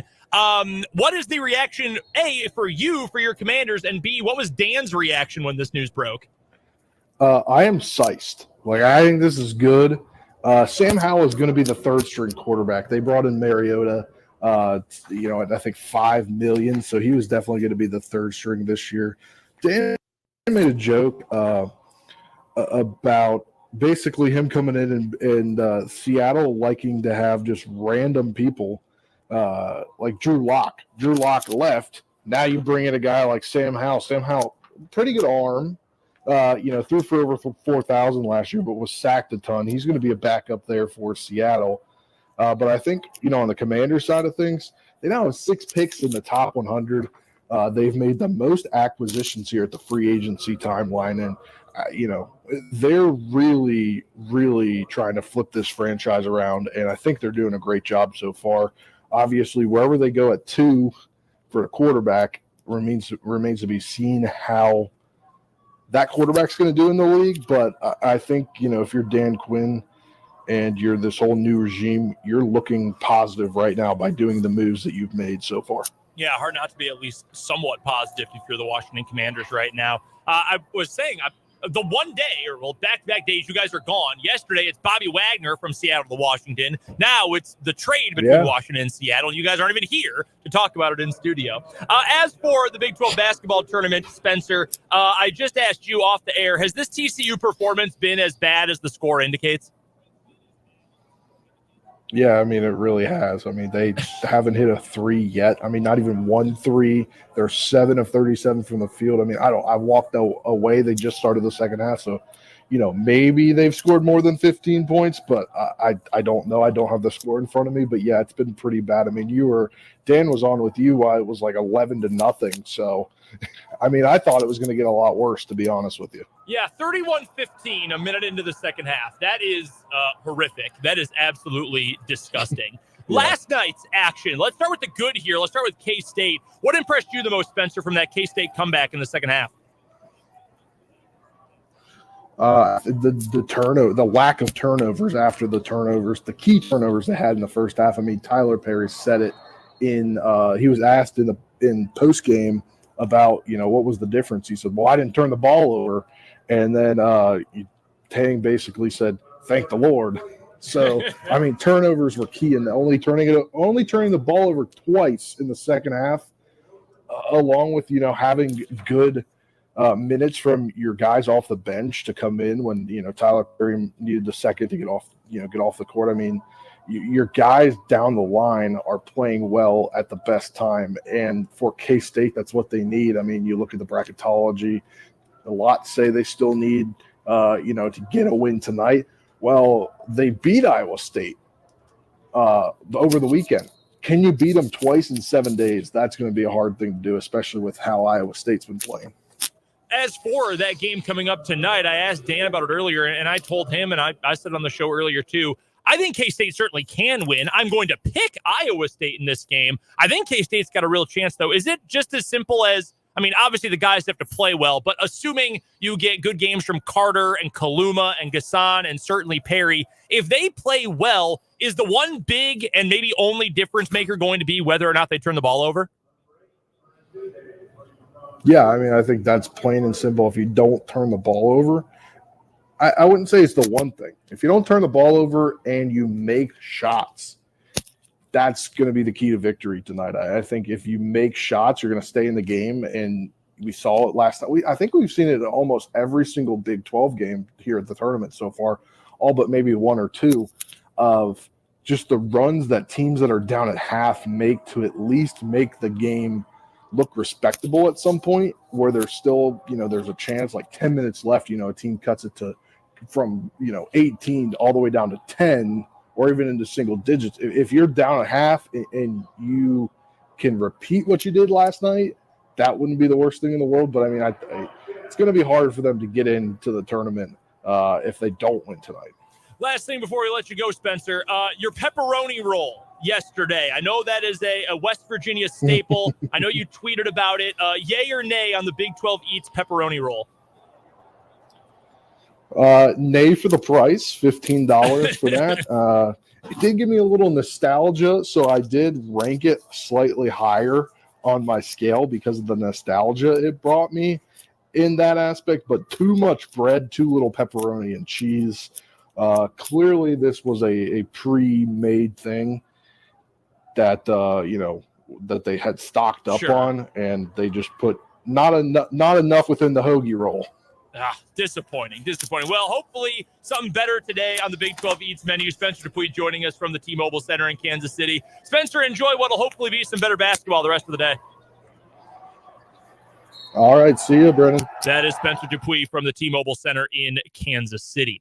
Don't forget that coming up next week, next Tuesday, we will be live from Prairie Band Sportsbook at the Prairie Band Casino and Resort in Mayetta for a full edition of 580 Sports Talk as we get you ready for March basketball and the opening 4 play-in games of the tournament. We will take you right up to the start of the play-in games, in fact, coming up on Tuesday. And how about this promotion from Prairie Band Sportsbook? A $10 free bet for the first 25 people who come into the book during the show and say, parlay your way. That's all you have to do. We're going to be there from 2 o'clock until the end of the show, right before the play-in games begin. The first 25 people who come to Prairie Band Sportsbook, walk up to the counter to place a bet and say, parlay your way, you get a free $10 bet. $10 free bet just for you. That's all you have to say when you come out to our remote live from Prairie Band Sportsbook coming up on Tuesday next week. We cannot wait to see you there. Right now, though, we have to get to a commercial break, and when we come back, we'll talk to Rick Peterson of TopSports.News for the Lewis Toyota High School Whip Round right here on 580 Sports Talk.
It's time for the Lewis Toyota High School Whip Around here on 580 Sports Talk. Brendan Dworzinski here with you. And we are now joined on the Fleming Place Wine and Spirits hotline by the one and only Rick Peterson. You can go find all of his great coverage of all of our local teams, high school and Washburn University, at topsports.news. And you can find him as well on Twitter at Peterson_Rick. Pistol, have you been able to take a break and just take a deep breath now that state basketball is finally over?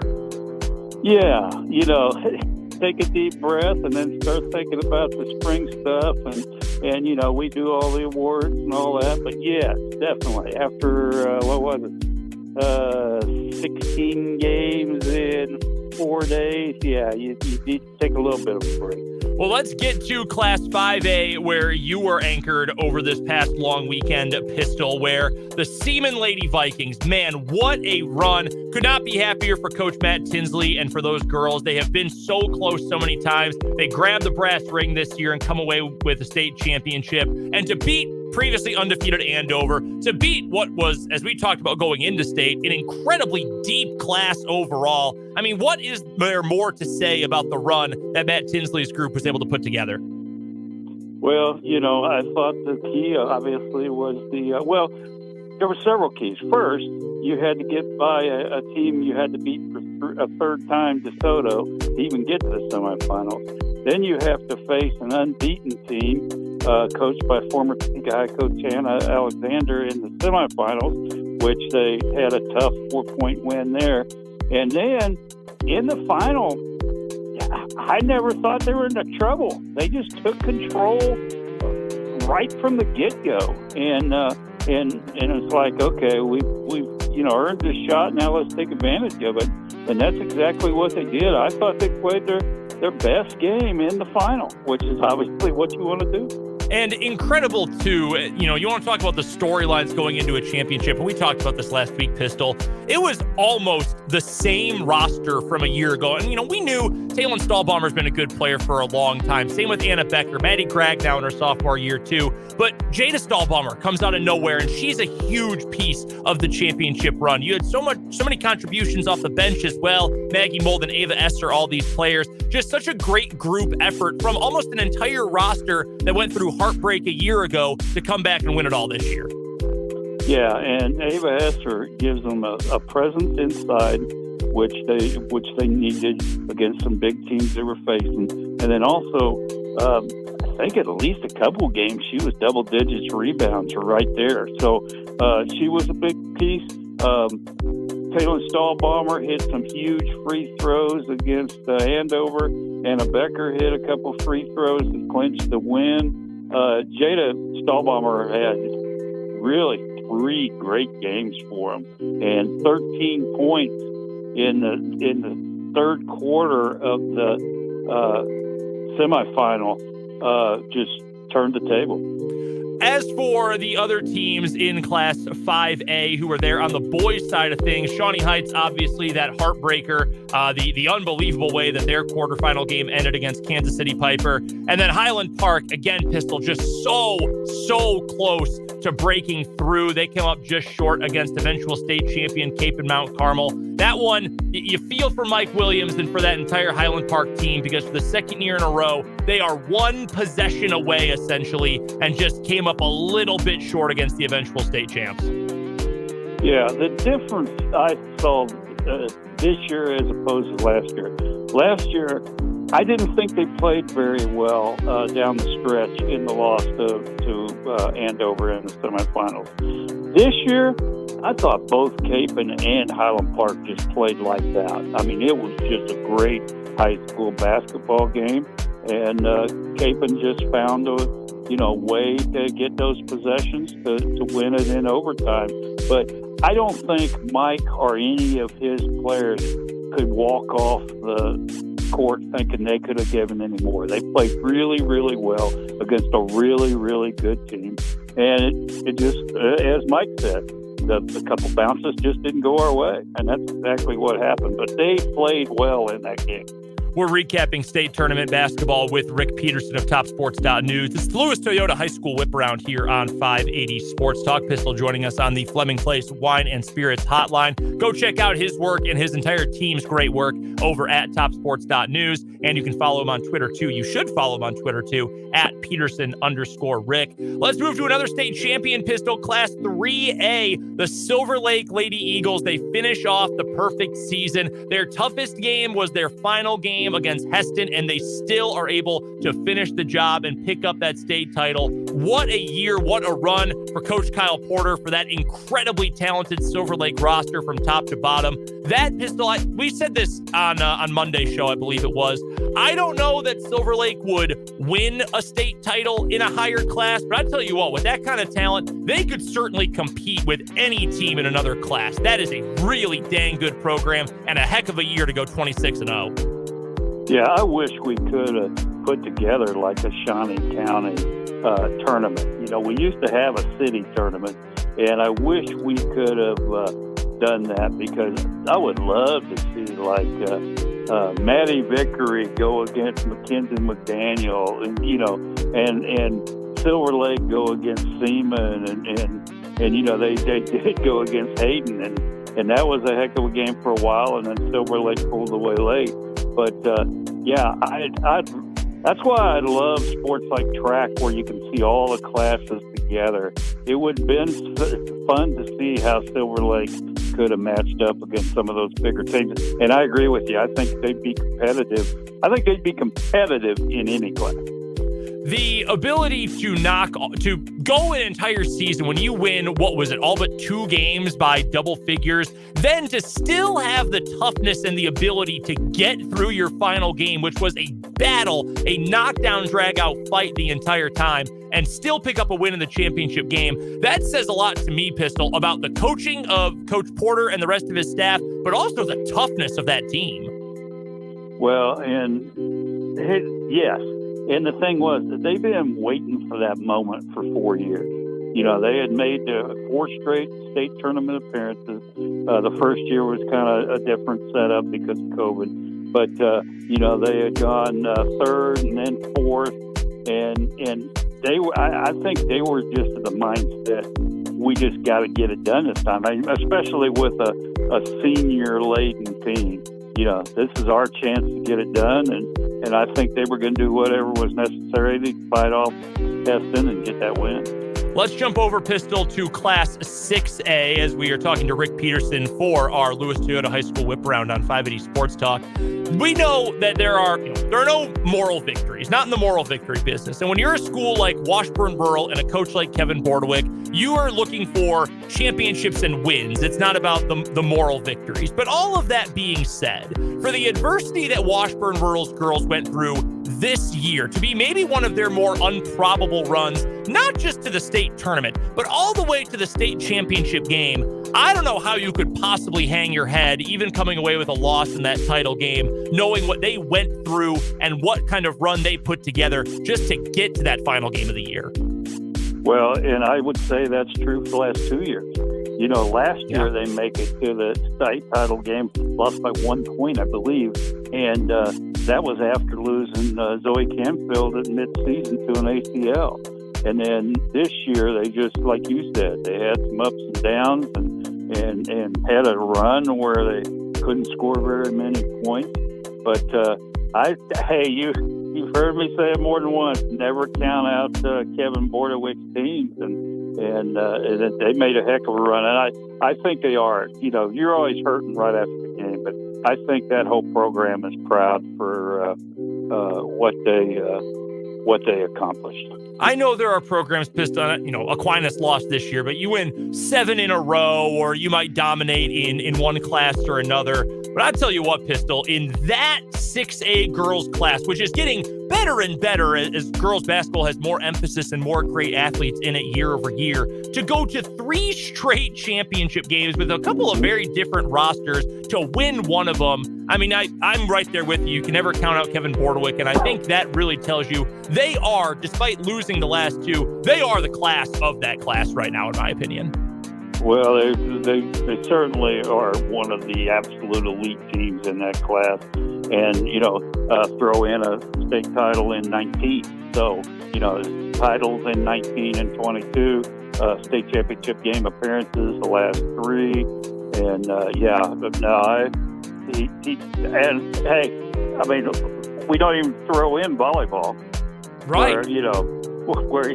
Where his teams have won 8. So yeah, he's okay. I mean, he's all right. The other sites, the other games, the other championships around the state pistol, any other storylines or results really stand out to you this weekend? There were some really good tournaments. We mentioned how tough the 5A girls was. I thought the 5A boys was just as tough. Mm-hmm. And I think, up and down, all the classes, there were some games that really surprised me. And that's the cool thing about this time of year. You're always going to have some teams that, I was disappointed that Linden couldn't finish off their undefeated run in both football and basketball. I thought that would have been really cool. But hey, there's other teams out there that want to keep that from happening, and they did. So it was great state tournament week. It always is one of probably my favorite week of the year, and I was happy to be there. But we had plenty of Shawnee County stuff to cover, which is always good. One more question for you, Pistol, from Class 5A. Was Will Thengvall the best player you saw all weekend? He was unbelievable for Capon. He was very unbelievable. There was 2 that I thought were very unbelievable. Definitely. And then Jacory Robinson just continues to impress me. And 3 double-doubles in that kind of tournament just is really impressive. But those 2 were, in my mind, pretty much head and shoulders above everybody else. They just played great.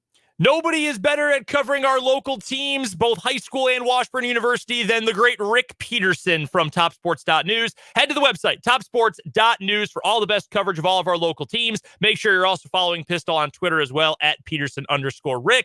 As always, Pistol, thank you so much for the time. Looking forward to getting more into the spring sports coming up next week. Can't wait for it.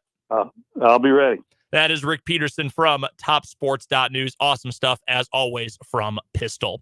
We've got 1 hour to go on 580 Sports Talk. We're still welcoming your comments on the YouTube stream. 580 Sports Talk on YouTube is where you can find us. Also, drop us a line with the Top City Metal Supply text line, 785-272-9429. In the final hour of the show, we've got What Is Wrong With You? CJ Moore from The Athletic will join us for the Big 12 tournament. And we will also get to today's 580 Sports Talk headlines. All that's coming up in the final hour of 580 Sports Talk on 580 WIBW.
It is the final hour of a shortened edition of 580 Sports Talk. Brendan Dworzinski here with you in studio, high up on Huntoon Hill. Thank you so much for spending some of your afternoon hours with me today.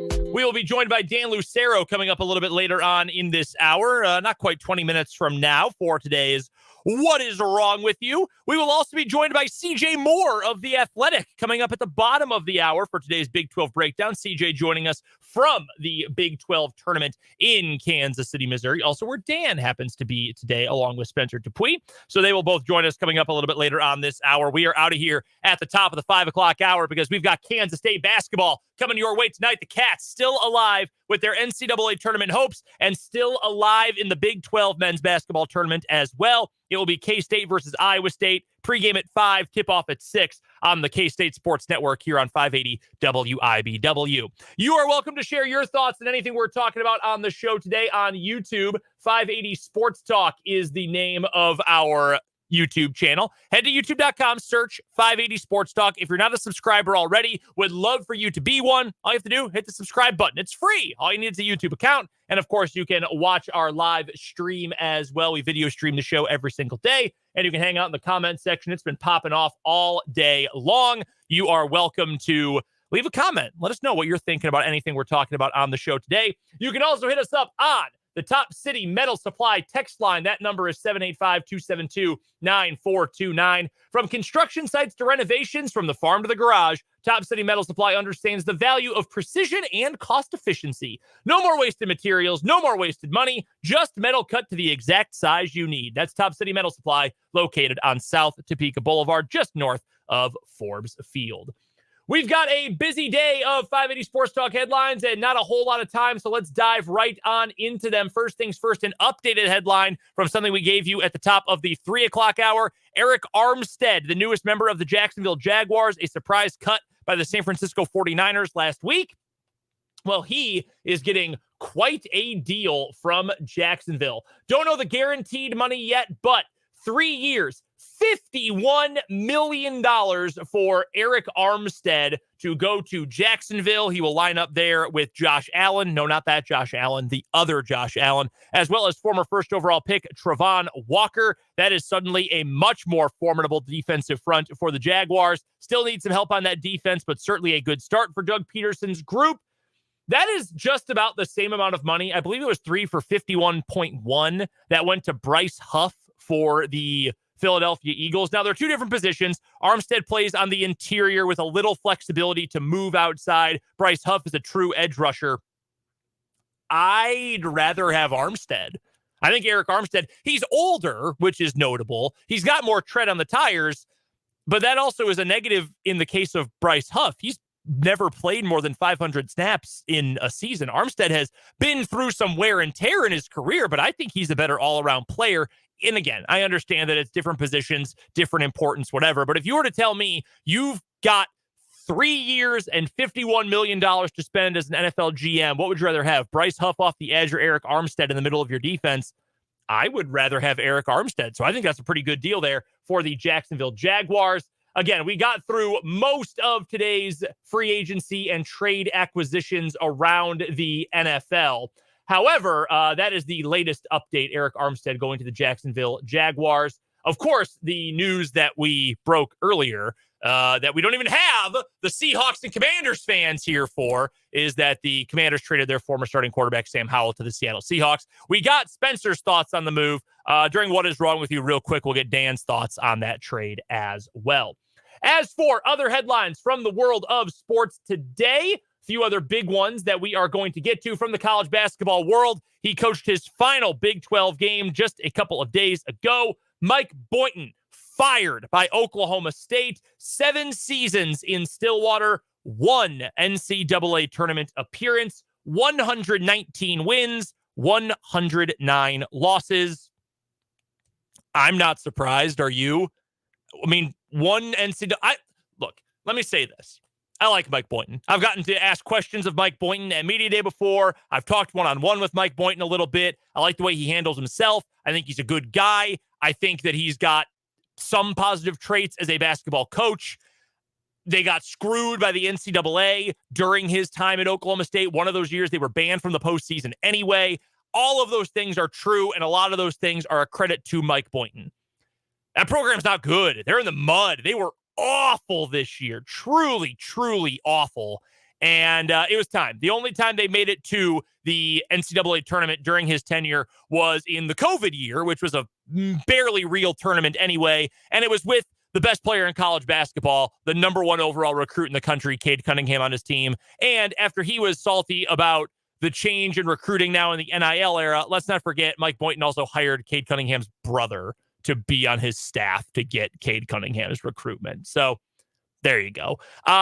Best of luck to Mike Boynton. I'm sure he will make a very good, maybe he'll be a mid-major coach. Maybe he will end up as a high-major assistant coach for a few years. I'm not sure. Again, I like the guy. I wish him the best of luck. But yeah, I'm not even remotely surprised that Mike Boynton ended up getting fired today. We also had a head coach hiring in college basketball at the high major level. Chris Holtmann, formerly of Ohio State, most recently of Ohio State. He was fired earlier this season. He is the new head coach at DePaul. Sure. I don't know what it's going to take to get to that program back to a level of respectability, which it has not had in the better part of 2 decades at this point. I think it was 2003, maybe, the last time DePaul made the NCAA tournament. It's a bad program. It's in the mud. They have absolutely no fan support right now. They should have better players. They should have fan support. You're a team in Chicago, a prep basketball hotbed, and a town that loves basketball. Trust me, I know. It's sort of ridiculous that they haven't found any more success, but maybe Chris Holtmann will be the guy to get there. He was hired today officially by DePaul, or is going to be. All the insiders have said it's going to happen. He will be the new head coach at DePaul. From the college sports world as well, we talked a couple of weeks ago at this point about the college football playoff and the idea of it expanding again. We have not even had the 12-team playoff yet. That starts this year. We are already now. It's happening. We're onto it. We're going to have a 14-team playoff starting in 2026. According to Pete Thamel of ESPN, this is going to be formalized in the next 24 hours. From Heather Dinich of ESPN, multiple sources have said Thursday that each of the power leagues and Notre Dame are expected to sign a legal agreement by midday tomorrow, a memorandum of understanding laying out broad terms for what the next college football playoff contract will look like. It will be a 14-team playoff as confirmed by her coworker at ESPN, Pete Thamel. You know what I think about the college football playoff. If you've ever listened to a November edition of 580 Sports Talk since 2017 when I started here, you have heard me talk about how much I don't like the playoff. I don't like the way they pick the teams. I don't think it is necessary. I don't think we needed 12 teams. I certainly don't think we need 14 teams before we even know that 12 works. This was a great year for the playoff. This was a year, 23-24, when it was actually a good thing to have a playoff. I think that was a positive thing. I don't know that they necessarily got it right, but I think it was a good year to have a 4-team playoff. How many times has that been the case? How many times have we genuinely thought we need more than 2 teams to figure this out? Now, I'm a BCS revisionist accelerationist. Like, I believe the BCS was a fine system. Could it have been worked on? Sure. Could you have even worked on the 4-team playoff, maybe not having biased athletic directors make the choices? Sure, that could have worked. But no, now before we even know if the new playoff is going to work, we're expanding it again. Nothing is ever good enough for Disney. Nothing is ever good enough for Fox. Nothing is ever good enough for the power brokers, big wig, suit-wearing fat cats that put this all together. Nothing's ever good enough. It's never good enough to just leave good things in college sports alone.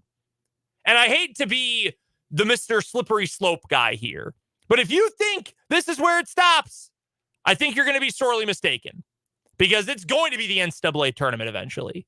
It's going to be other things around college sports. We have all these congressional meetings. We had the talk the other day, Greg Sankey and other people talking about, well, maybe we just end up, Jim Phillips from the ACC too. Well, maybe this ends up, we just pay all the athletes from football and basketball and we cut everyone down to 6 sports. This is the scary place we're heading, because the NCAA is feckless and has absolutely no backbone or spine and hasn't for 100 years. This is where we end up. And I hate to be the logical fallacy guy. I hate to be the slippery slope guy. But I feel like this is a slippery slope, and I feel like this is where college football is heading. We don't need a 14-team playoff. I promise you. We don't need Penn State in the playoff. We don't need 10-2 and lost to the only 2 good teams on their schedule, Penn State. We don't need 9-3 Florida or whoever else making the playoff. We just don't. We don't need it. And I know a lot of people disagree with me, and that's fine. We're all entitled to our opinion. We're all entitled to feel however way we want to feel. That's where I stand, though. We don't need this. It's unnecessary. One final headline for me from the baseball world. This broke late last night. Dylan Cease out of the AL Central. He is heading from the Chicago White Sox to the San Diego Padres in exchange for 4 prospects, one of whom is a top 100 prospect, according to ESPN. I haven't seen MLB or Baseball America's rankings yet. My only response to this is LOL. Imagine being a White Sox fan. Could not be me. Yikes. That does it for today's quick edition of 580 Sports Talk Headlines. We'll come back. Dan is going to join us from Kansas City for What Is Wrong With You. Then we'll talk to CJ Moore later on this hour in the final hour of a shortened edition of 580 Sports Talk.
Time for a quick edition of What Is Wrong With You here on 580 Sports Talk. We are now joined by Dan Lucero, live from the T-Mobile Center in Kansas City. Dan, real quick, a one-word reaction to the Sam Howell trade.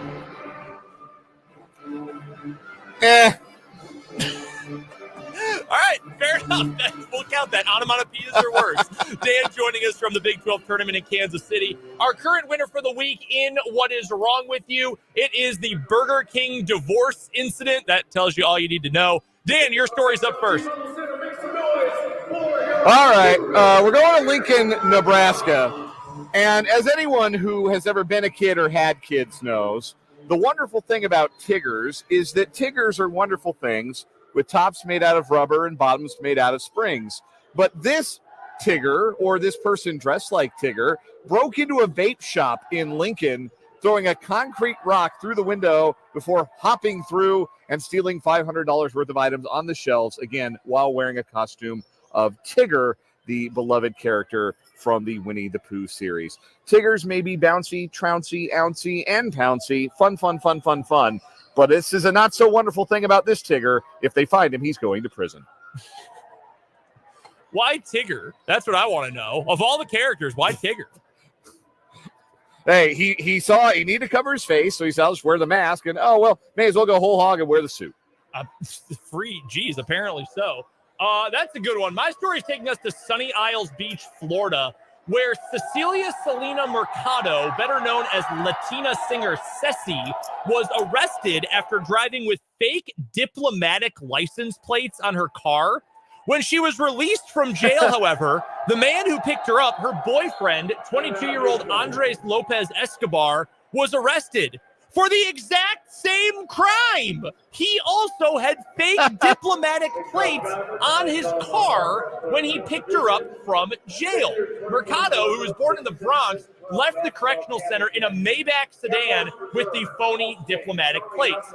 So the police were questioning her about this. What is going on? Mercado said after her driver was arrested, quote, they had guns to the car. I had just gotten out of jail. This isn't funny. This is messed up. She has yet to explain why she claims to have diplomatic immunity, however. In the video that has since gone viral, she's seen handing police a passport rather than a driver's license.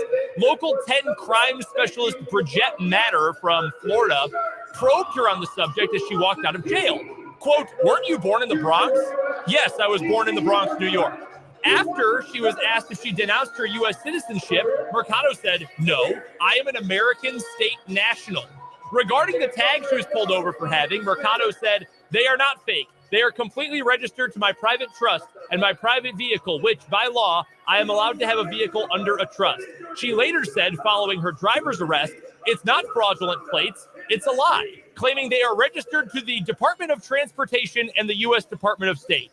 Police have said that absolutely none of that is true, and it is all under investigation. So, yeah. What a weird crime. Yeah, that's wild. That's a wild crime. That's a wild scam. I'm gonna give that one the nod today, but again, we're talking about a guy who's like doing multi-level scamming, including pretending to be a divorce lawyer at the Burger King.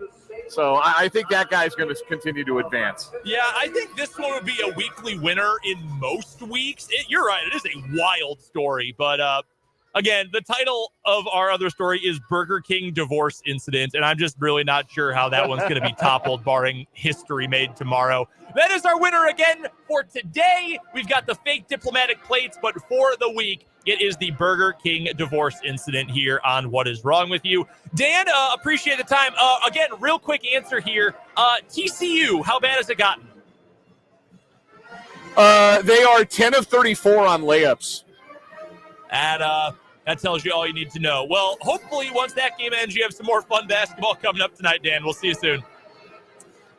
That sounds good. Here's hoping. That's Dan Lucero from the Big 12 men's basketball tournament in Kansas City. Again, our What Is Wrong With You winner for today. It is, for the week anyway, and winning again today, the Burger King divorce incident. Coming up after this commercial break here on 580 Sports Talk, we will be joined by CJ Moore of The Athletic for today's Big 12 breakdown. We'll talk about that KU disaster yesterday, the big K-State win, and K-State's game coming up tonight. All that's coming up with CJ Moore on 580 Sports Talk.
Hey, CJ.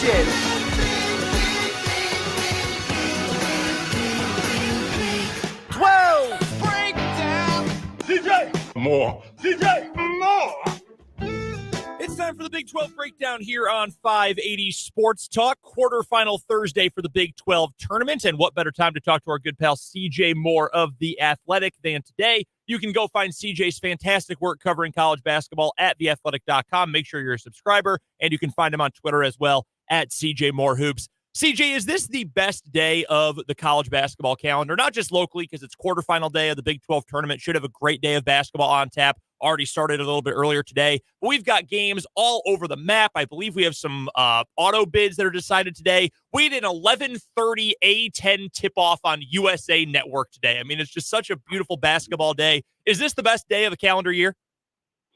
I mean, I don't think it beats the NCAA tournament, but it's up there. It's up there. It's pretty good. Maybe the next best after that first weekend of the NCAA tournament. Maybe it's in consideration for that.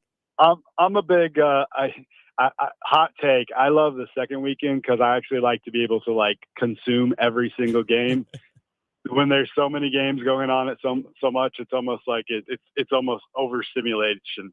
I don't feel like I can lock in on one game like I really feel like what's going on. But I love the first weekend. My friends give me crap for this because I said I like the second weekend better. But I do love the second weekend. No, I get that. And I mean, you having been to sites and covering games and covering teams and all of that, I mean, it's impossible when you're at the NCAA tournament to follow that first weekend every single game. I mean, I love the fact that I get to be at the games, but it is kind of a bummer that first weekend because you feel like you miss so much. Yeah, that is absolutely 100% true. Well, let's get to some of the games that have already unfolded at the Big 12 tournament, CJ. I'll rip the Band-Aid off. Let's go to KU from last night. And, man, they got their ass kicked by Cincinnati. And I said it earlier on the show today, not surprised at all that KU lost. Given not having McCullough, not having Dickinson, Cincinnati's a good team on the glass. I'm not surprised KU lost. It was somewhat jarring, though, to see KU get outclassed like that and just look miserable offensively for the vast majority of the game. I mean, is there anything specifically about that game that stands out to you, CJ, or is it more so just sort of symptomatic of the problems that this KU team has faced all year long? Well, I have a column in The Athletic this morning that I encourage people to go check out that definitely gives my thoughts and kind of where the problems are and that this is a little deeper than just your two best players are hurt now. But, if you want to put the optimistic hat on, you could say your two best players were out and that's going to hurt any team and it's going to be tough for any team. But, man, like I thought, I kind of talking to people, it was that KU was going to come out and they were just going to, let it fly, like nothing to lose. You're going to make the NCAA tournament regardless. You got to make some outside shots. Let's just it's Jay Wright's slogan is shoot 'em up, sleep in the streets. Like you just got to let it fly, and you live with however it goes. And obviously they took some shots, they didn't make them, but I didn't feel like they had like that looseness to them. Like they're just Bill Self said it after the game. They're aiming right now. He used the analogy of it's like they're at the county fair and they're shooting a ball that's too big for the basket. And that's what it's felt like for the last month plus for Kansas. I've got in my column today, I've got a statistics that's I think is pretty jarring. And I'll give you a little sneak peek. They if you take the last 6 weeks of college basketball, across college basketball, KU is shooting better from three than one team in the entire country. As North Carolina A&T. So that's the problem. And it's not just injuries. It's just like this team isn't a very good shooting team. They were shooting at 37.3% from three before then. They were doing decent, but I think it was low attempts. And once the confidence kind of got shaken of this team, it comes down to it's a shooting problem, and they just don't have enough guys that can make shots. And I think that'll kind of be, when you write the obit on Kansas this season, I think it comes down to that. There were just a couple too many swings and misses in the portal. We're chatting with CJ Moore of The Athletic, joining us for the Big 12 breakdown here on 580 Sports Talk. Absolutely go recommend that column CJ was mentioning. Read it this morning. It's a great read about KU basketball and the problems that this program is facing. It's over at The Athletic. You can follow CJ as well on Twitter at CJ Moore Hoops. This KU team, I said it a little bit earlier today, and the shooting is obviously, the big issue, CJ. You gave the stat right there, which is astounding, really, in all the worst ways if you're a KU fan.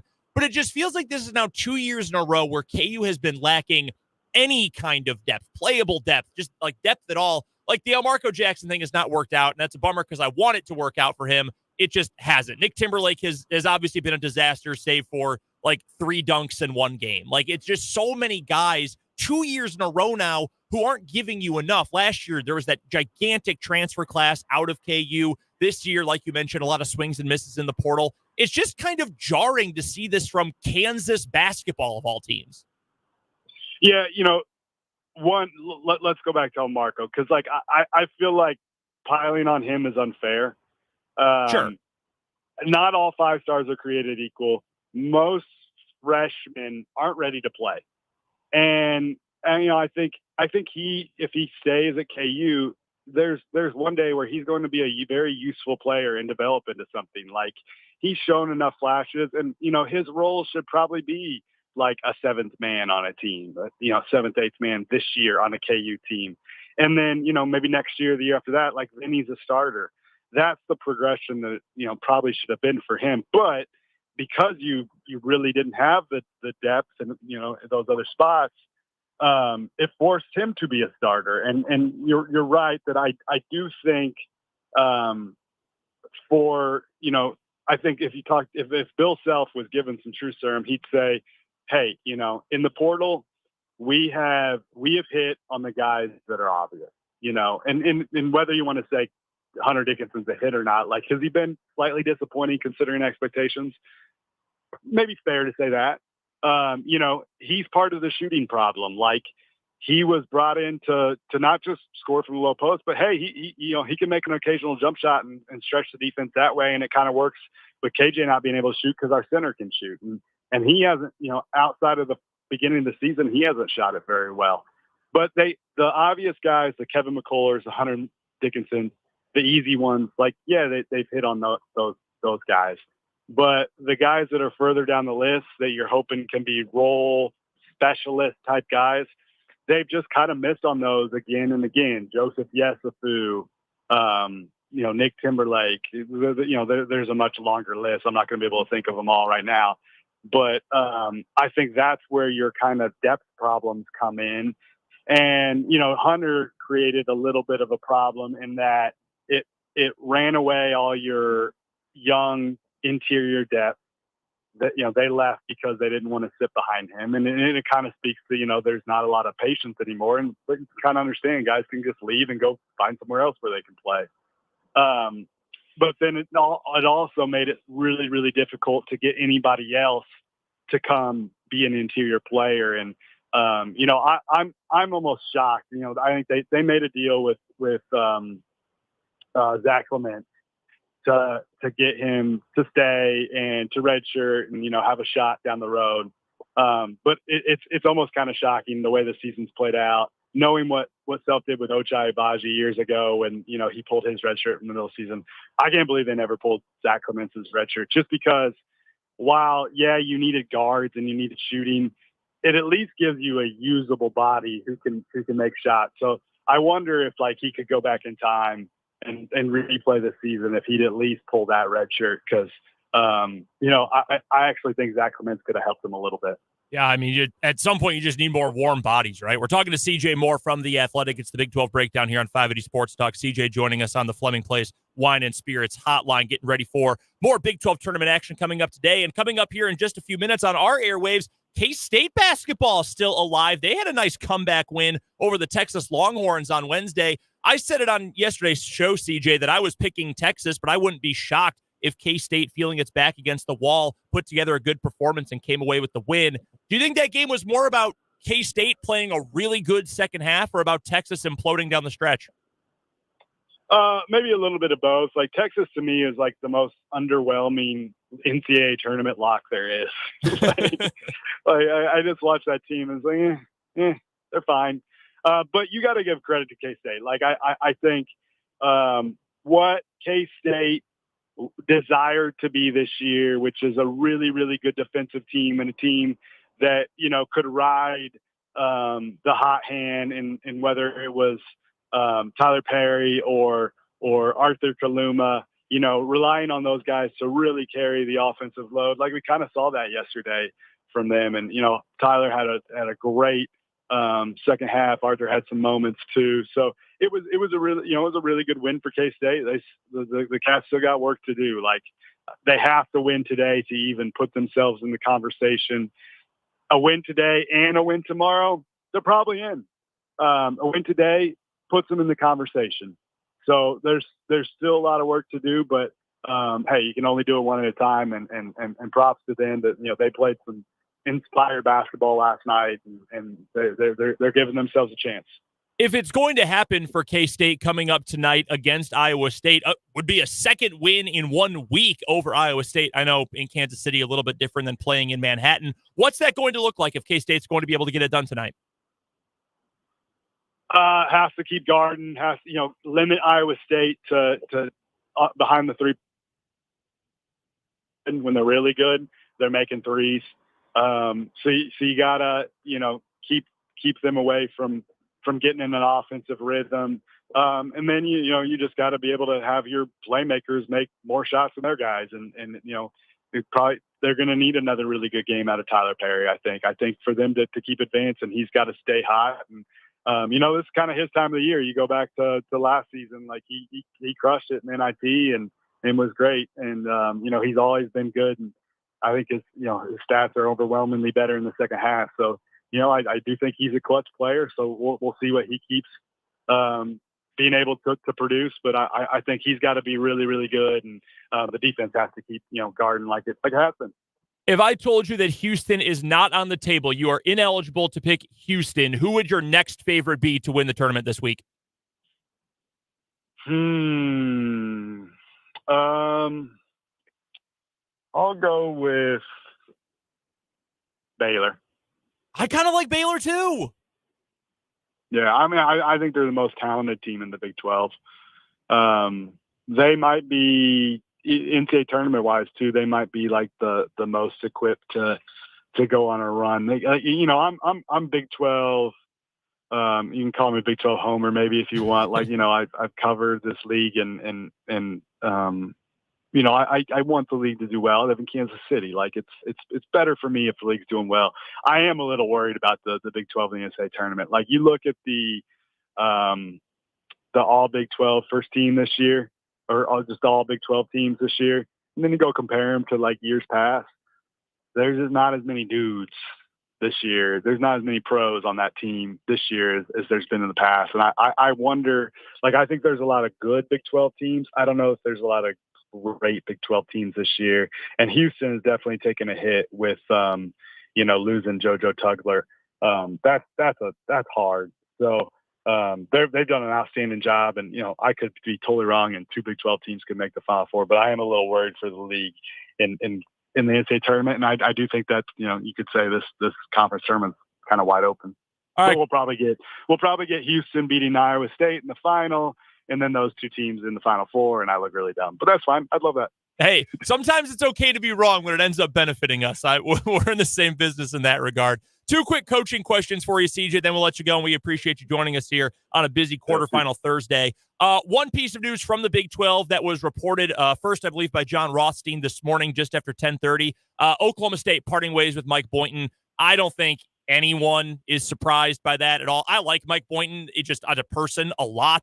I like his style. I like his personality. No one is surprised by this at all. What's next for Oklahoma State? That's a proud program. They can spend on a good coach. Obviously, they want to be good at basketball. What do you think is next for that program? Well, we're recording this. You got to be truthful to your audience at 10:45. So you said that popped at 10:30, like 15 minutes ago. Yes, as soon as I called you, I believe that broke. Yeah, well, I am a little bit surprised, to be honest with you. Really?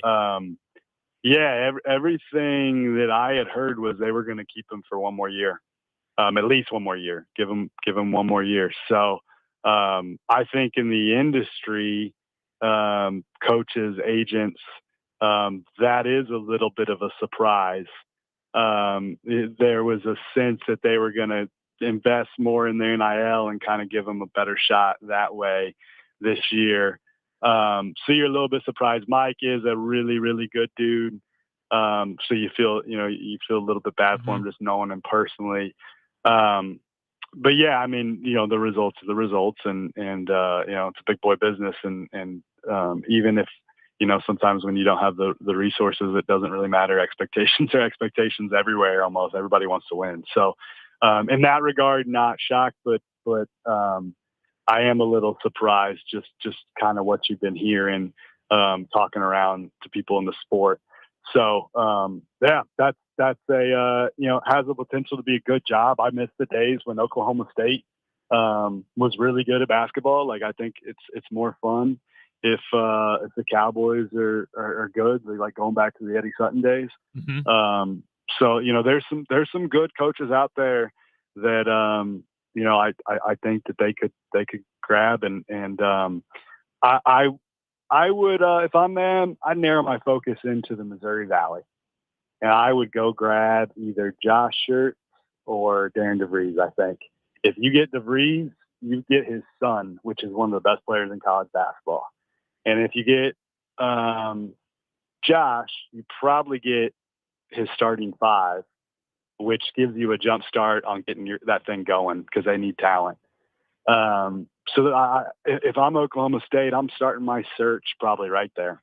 That would be a home run for either of those. I think DeVries is an awesome coach, and obviously Schertz is a great coach too. Real quick, CJ, outside the Big 12, Louisville, they have a head coach opening. Again, maybe that one was truly not a surprise to most people. 12 years and 2 wins for a really proud and really strong program in Louisville. There have been all sorts of big names thrown out already for that job.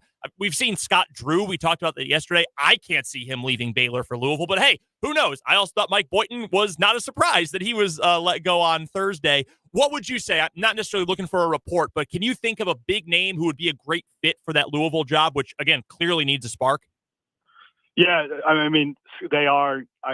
I'm pretty sure they are making a run at Scott. Wow. Even if it's a pipe dream, I think they will try. I'm sure. Make them say no, right? Yeah, and I think Dusty May obviously in play. I already mentioned him. Josh Schertz, I think, is in play. I've heard a little Billy Donovan swinging for the fences. I don't think the timing on that one works out right. But basically, the gist I get is they are really, really not wanting anybody with a troubled past as far as the NCAA goes. After what they've dealt with Pitino and all that, and then also Chris Mack and the stuff that went on there. So they need somebody with a clean past. So if you were thinking somebody like Bruce Pearl, for instance, right? Like that's to just throw a random name out, like that's off the table, right? Because of his NCAA past. Sean Miller, off the table. Will Wade off the table. Man, if in Oklahoma State, speaking of Oklahoma State, like Sean, if you could grab Sean or Will, you might look into that. If you're Oklahoma State, just play rogue, like like those could be guys that maybe be options too. But I think that man, I kind of lost my train of thought. Louisville, yeah, they are going to try to come in with somebody with a squeaky clean pass. So that's something to keep an eye on there. But that's a big boy job. That's a top 10 job in America. That's probably the big prize right now. Yeah, I would say they've got the history, they've got the want to, for sure. I can imagine they'll attract some pretty big names. Better information than you can get anywhere else from CJ Moore of The Athletic. He joins us every Thursday here on 580 Sports Talk. Find him on Twitter at CJ Moore Hoops. Go subscribe to The Athletic. Find all of his work at theathletic.com. CJ, we appreciate it, man. Enjoy the basketball in Kansas City. Yep. Thanks, guys. That is CJ Moore of The Athletic joining us for the Big 12 breakdown here on 580 Sports Talk. Really missed an opportunity to ask CJ about Chris Holtmann going to DePaul. I'm sure he had plenty of thoughts on that. The Louisville case, I think, is fascinating, and we talked about it yesterday. I told you that I cannot see Scott Drew leaving. I asked Fitz about that too during the Wildcat wrap-up yesterday, and Baylor's got money. They want to keep him around. He has been incredible for that university. I have a hard time seeing Scott Drew leave, but if you've got money and you've got a will to win and you want to be the best of the best and you need to now rebuild, why wouldn't you go after Scott Drew? And you know my feelings about Scott Drew. I'm not a Scott Drew fan. I've never been a Scott Drew fan, but he's a great basketball coach, and he has done a truly unbelievable and maybe unrepeatable job of rebuilding Baylor. Not even rebuilding. I mean, they were nothing as a basketball school, and they were, a scandal-ridden disaster before he got there, but they didn't have any basketball heritage. Now they've got a new arena. They've got a national championship. I mean, that is Scott Drew's doing. Why not? Why not try if you're Louisville? But great stuff, as always, from CJ Moore. I want to remind you that coming up next Tuesday, we will be live for 580 Sports Talk from the Prairie Band Sportsbook at Prairie Band Casino and Resort in Mayetta. It's a short drive, just 20 minutes up 75 Highway to Mayetta off 150th Road. It is easy to find the sportsbook, by the way. You just walk in, look to your right. It's right there. You can come in and hang out with us. We've got a full edition of 580 Sports Talk coming your way Tuesday next week. Tons of promotions going on. Watch parties for the men's National College Basketball Championship Tournament. We will lead you directly into the opening for the first day, anyway, of the opening play-in games for the national tournament as well. And again, plenty of other promotions along with the watch parties, the Parlay Your Way promotion too. And by the way, for the first 25 people who come to the sportsbook on Tuesday, want to place some bets for the opening 4 games, want to place some bets for the rest of the tournament, the first 25 people who come to Prairie Band Sportsbook on Tuesday, walk to the counter. All you have to say is parlay my way or parlay your way. You get a $10 free bet. That's it. That's all you have to do. Parlay your way. Tell that to the folks, Vince and the fine folks at the counter at the Prairie Band Sportsbook. $10 free bet for the first 25 who come up to the sportsbook on Tuesday. We cannot wait to be there. Looking forward to it coming up next Tuesday right here on 580 Sports Talk for a full show. We've got to take one more commercial break. Don't forget, we are off early. We're done at the top of the hour. We've got Kansas State basketball coming up as K-State looks to extend its season. Tip-off at 6, pregame right at 5 o'clock for K-State basketball on your home for Wildcats Athletics, 580 WIBW, all across northeastern Kansas. So before we get to K-State basketball, we've got a final word for you, and that's coming up after this commercial break right here on 580 Sports Talk. Don't you love an extra $100 in your pocket? Have a TurboTax expert file.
Time to wrap up 580 Sports Talk, a shortened edition of the show on this Thursday afternoon. Thank you so much for spending some time with me, with Dan, with Spencer, with Rick Peterson, with CJ Moore over the course of the afternoon. All your comments on the YouTube live stream, 580 Sports Talk on YouTube, and all your texts in to the Top City Metal Supply text line. Final word for me today. It is weird to see a KU team that doesn't have playmakers. And yes, I know the Jayhawks yesterday were down Hunter Dickinson and Kevin McCullough, their two best players. But the idea that even without your two best players, for KU to just have no juice at all on the offensive end, it is jarring, it is surprising, and even knowing that was the case all year, being smacked in the face with that reality last night for a full 40 minutes against Cincinnati really drove home that this is probably the flimsiest roster. Honestly, not even probably. It is the flimsiest roster of the Bill Self era. I think KU is going to be better next year. I think KU will be right back to national championship contention in a year. Right now, though, looking kind of ugly as we head into the NCAA tournament for KU. As for K-State, however, the Wildcats, they kept their hopes alive for the NCAA tournament and for a Big 12 tournament title. They are back in action coming up in just a little bit against Iowa State. Pre-game coverage begins here at the top of the hour. Tip-off at 6 o'clock. We'll be back with a full show tomorrow. Matt Derrick will join us. More NFL free agency news, K-State recaps, and more. That's coming up tomorrow. I'm Brendan Dworzinski. We'll talk to you then. Coming right back here on 580 Sports Talk.